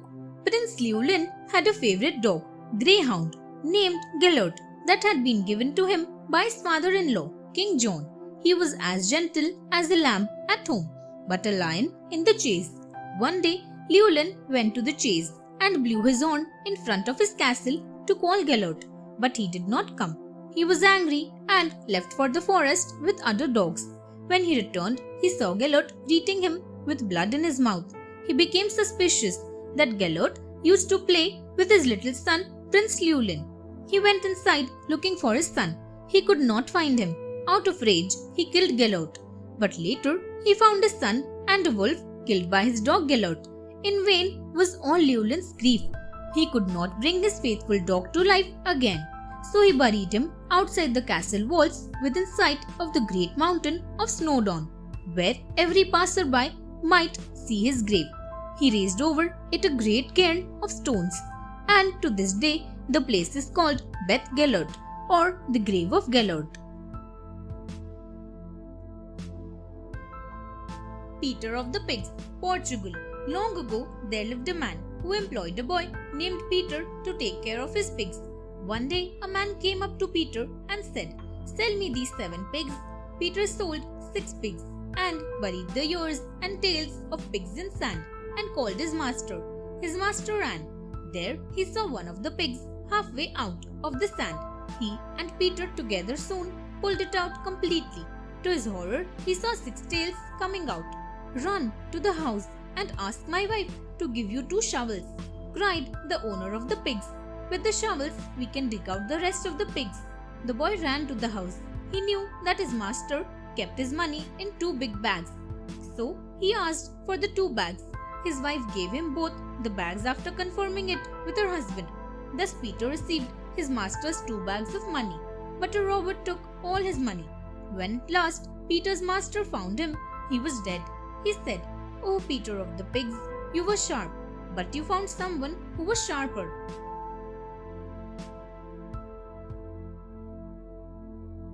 The Princess of the Lost Island, Portugal. Euphemia was the daughter of King Atlas and the granddaughter of the great god Jupiter. She was more beautiful than her 15 sisters, though they were all lovely. She decided to come down to earth. Now in the island of 7 cities, there lived a rich and venerable Christian prince. He adopted Euphemia as his own daughter. She was called Princess Euphemia of the island of 7 cities. As soon as she came to the island, all pain and misery vanished from it. Euphemia herself remained always young, always beautiful. 2 priests came to the city, but they returned to tell everyone about the celestial place. Next morning, the island had entirely disappeared. The water stretched before their gaze with an unbroken rippling blue surface. "What has become of our beautiful island?" the good priests asked in amazement. "Euphemia, they say, has not yet disappeared entirely. She has changed her form. She is still found in the Azores in the plant called Solania."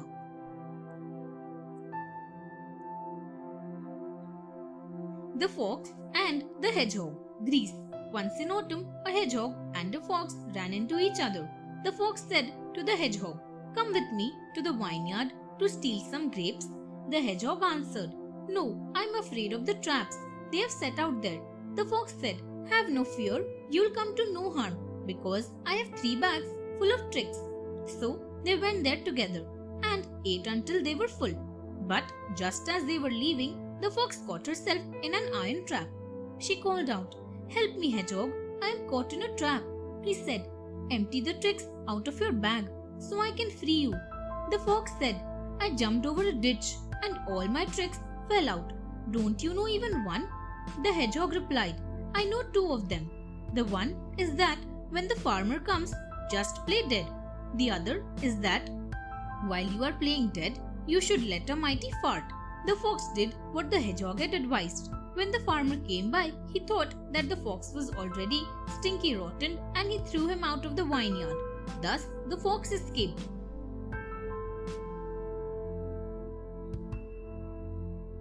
The bear as judge. Finland. A dispute arose among a number of animals, namely the wolf, the fox, the cat, and the hare. Unable to settle matters by themselves, they summoned the bear to act as judge. Everyone said he had 100 or 1,000 ways to escape. Only the cat said she had only one way to escape. Then the bear decided to put them all to the test in order to see how each one would save himself in time of danger. He suddenly threw himself at the wolf and crushed him half to death. Seeing what had happened to the wolf, the fox started to run away. But the bear grabbed him by the tip of his tail, and even to this day, the fox has a white spot on his tail. The hare, with his fast legs, escaped by running away. The cat climbed up a tree and from his high perch sang down. The one who knows 100 ways was captured. The one who knows 1,000 ways was injured. Long legs must run on forever, and the one who has only one way to escape sits high in a tree and holds his own. A mantis trying to stop a chariot. China. When somebody overrates himself, he is often warned, "Don't be a mantis trying to stop a chariot." The saying comes from a legend dated back to the spring and autumn period. One day, the king of Kai went out for hunting. The carriages were going along when suddenly a mantis stood in the middle of the road. It was obvious that he was trying to fight against the carriage to hold it back. Surprised at the case, the king of Kai ordered to stop and asked what creature it was. The king sighed with exclamation at its braveness. He mused a moment and added, "It's a great pity that it is not more than an insect. If it were a man, he must be the bravest warrior in the world." Then the king ordered his carriages turn around it to leave the mantis there standing martially. When the persons around heard the king's words, they were well touched and determined to devote themselves to the country. As time passed, the meaning of the phrase changed to its opposite. Now it means that someone overrates himself and tries to hold back an overwhelmingly superior force. The bear and the travelers. Africa. 2 travelers were on a long journey through the countryside. They were walking along a track. They suddenly spotted a great bear ambling towards them. The first traveler climbed up the first tree and hid amongst the high branches. The second one dropped his bags and fell to the ground pretending to be dead. He'd heard somewhere that bears don't like to eat dead flesh, so he thought this was the safest way to survive. The bear reached the spot where the man was lying on the ground. The man was keeping as still as he could and doing his best to keep his breath in. The bear sniffed around his head for a few minutes, but did not seem to be all that interested and went on his way. The second traveler gingerly climbed down from the tree to join his friend. "Phew," he said, "that was close. From up there in the tree, I could have sworn that the bear was talking to you." "He was," the second one replied. "He told me to be more careful in future while setting out on a journey and not to travel with someone who deserts you at the first sign of trouble." Young man shows true love. Malaysia. 200 years ago, there was a princess named Mei. She was born in Malaysia. She wanted to get married to a young man, but he was very poor. Her mother was very angry because she wanted to marry the poor young man. Her mother said, "Are you sure you want to get married to him? You know that you are the prettiest girl in the world." To that, the princess said, "I know him. He's a good man. He loves me very much, and I love him too." One day, a fierce dragon appeared in their town. It killed a lot of the villagers. Then the queen said, whoever killed the dragon would get his wish granted by her. The young man said to the queen that he would go. He said to the princess, "Don't worry about me. I will kill the dragon. After that, we can get married." Then he went out to kill the dragon. The dragon was very strong, and they fought a great battle. The young man killed the dragon, but not before the dragon injured him. The princess was so happy that she cried. After that, the queen agreed to her daughter's wish. They got married and they became a couple.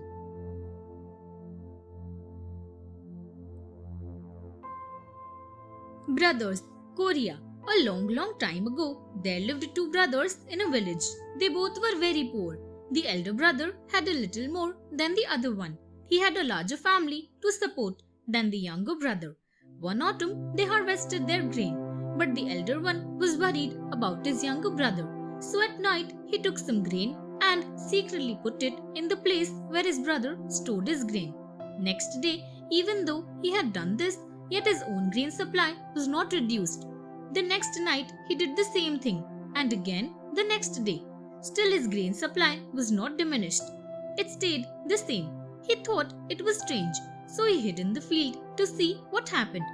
A few hours later, he saw a person approaching. He went out to see who it was. The stranger was his brother, who was also worried about his elder brother. Each night, he had been taking grain to his elder brother to help him. This was true brotherly love. After that, they lived happily during the rest of their life.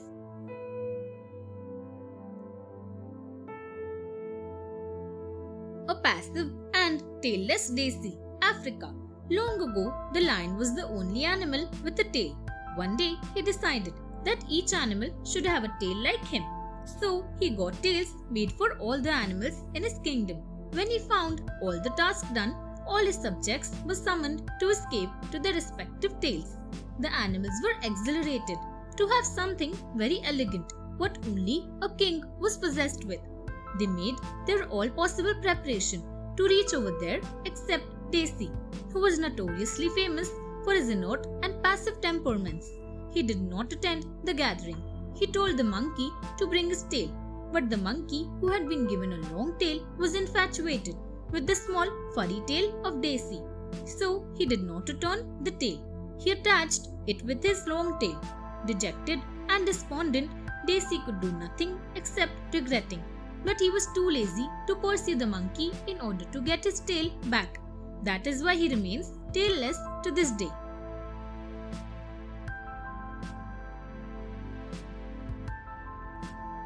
Little 1 inch, Japan.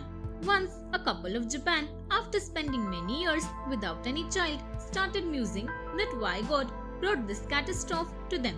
They so intensely longed of children that even a little inch-sized child could dispense merriment in their life, and they were blessed with a little-sized son as they wished.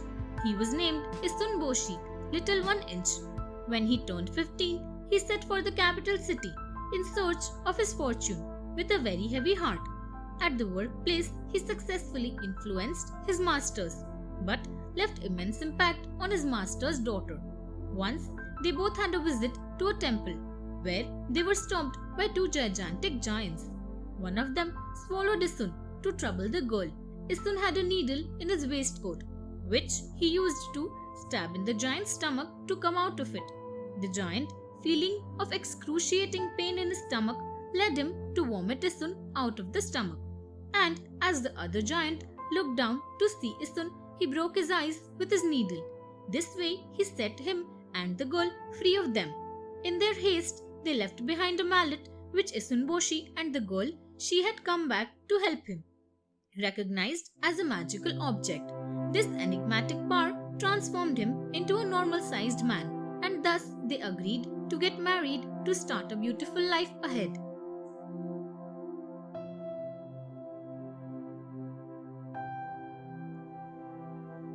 Lake Toba, Indonesia. In ancient times, there lived an orphan peasant boy named Siadan in Sumatra Island.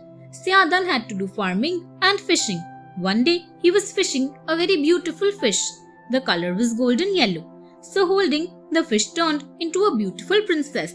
Because a human touched, it turned into a princess.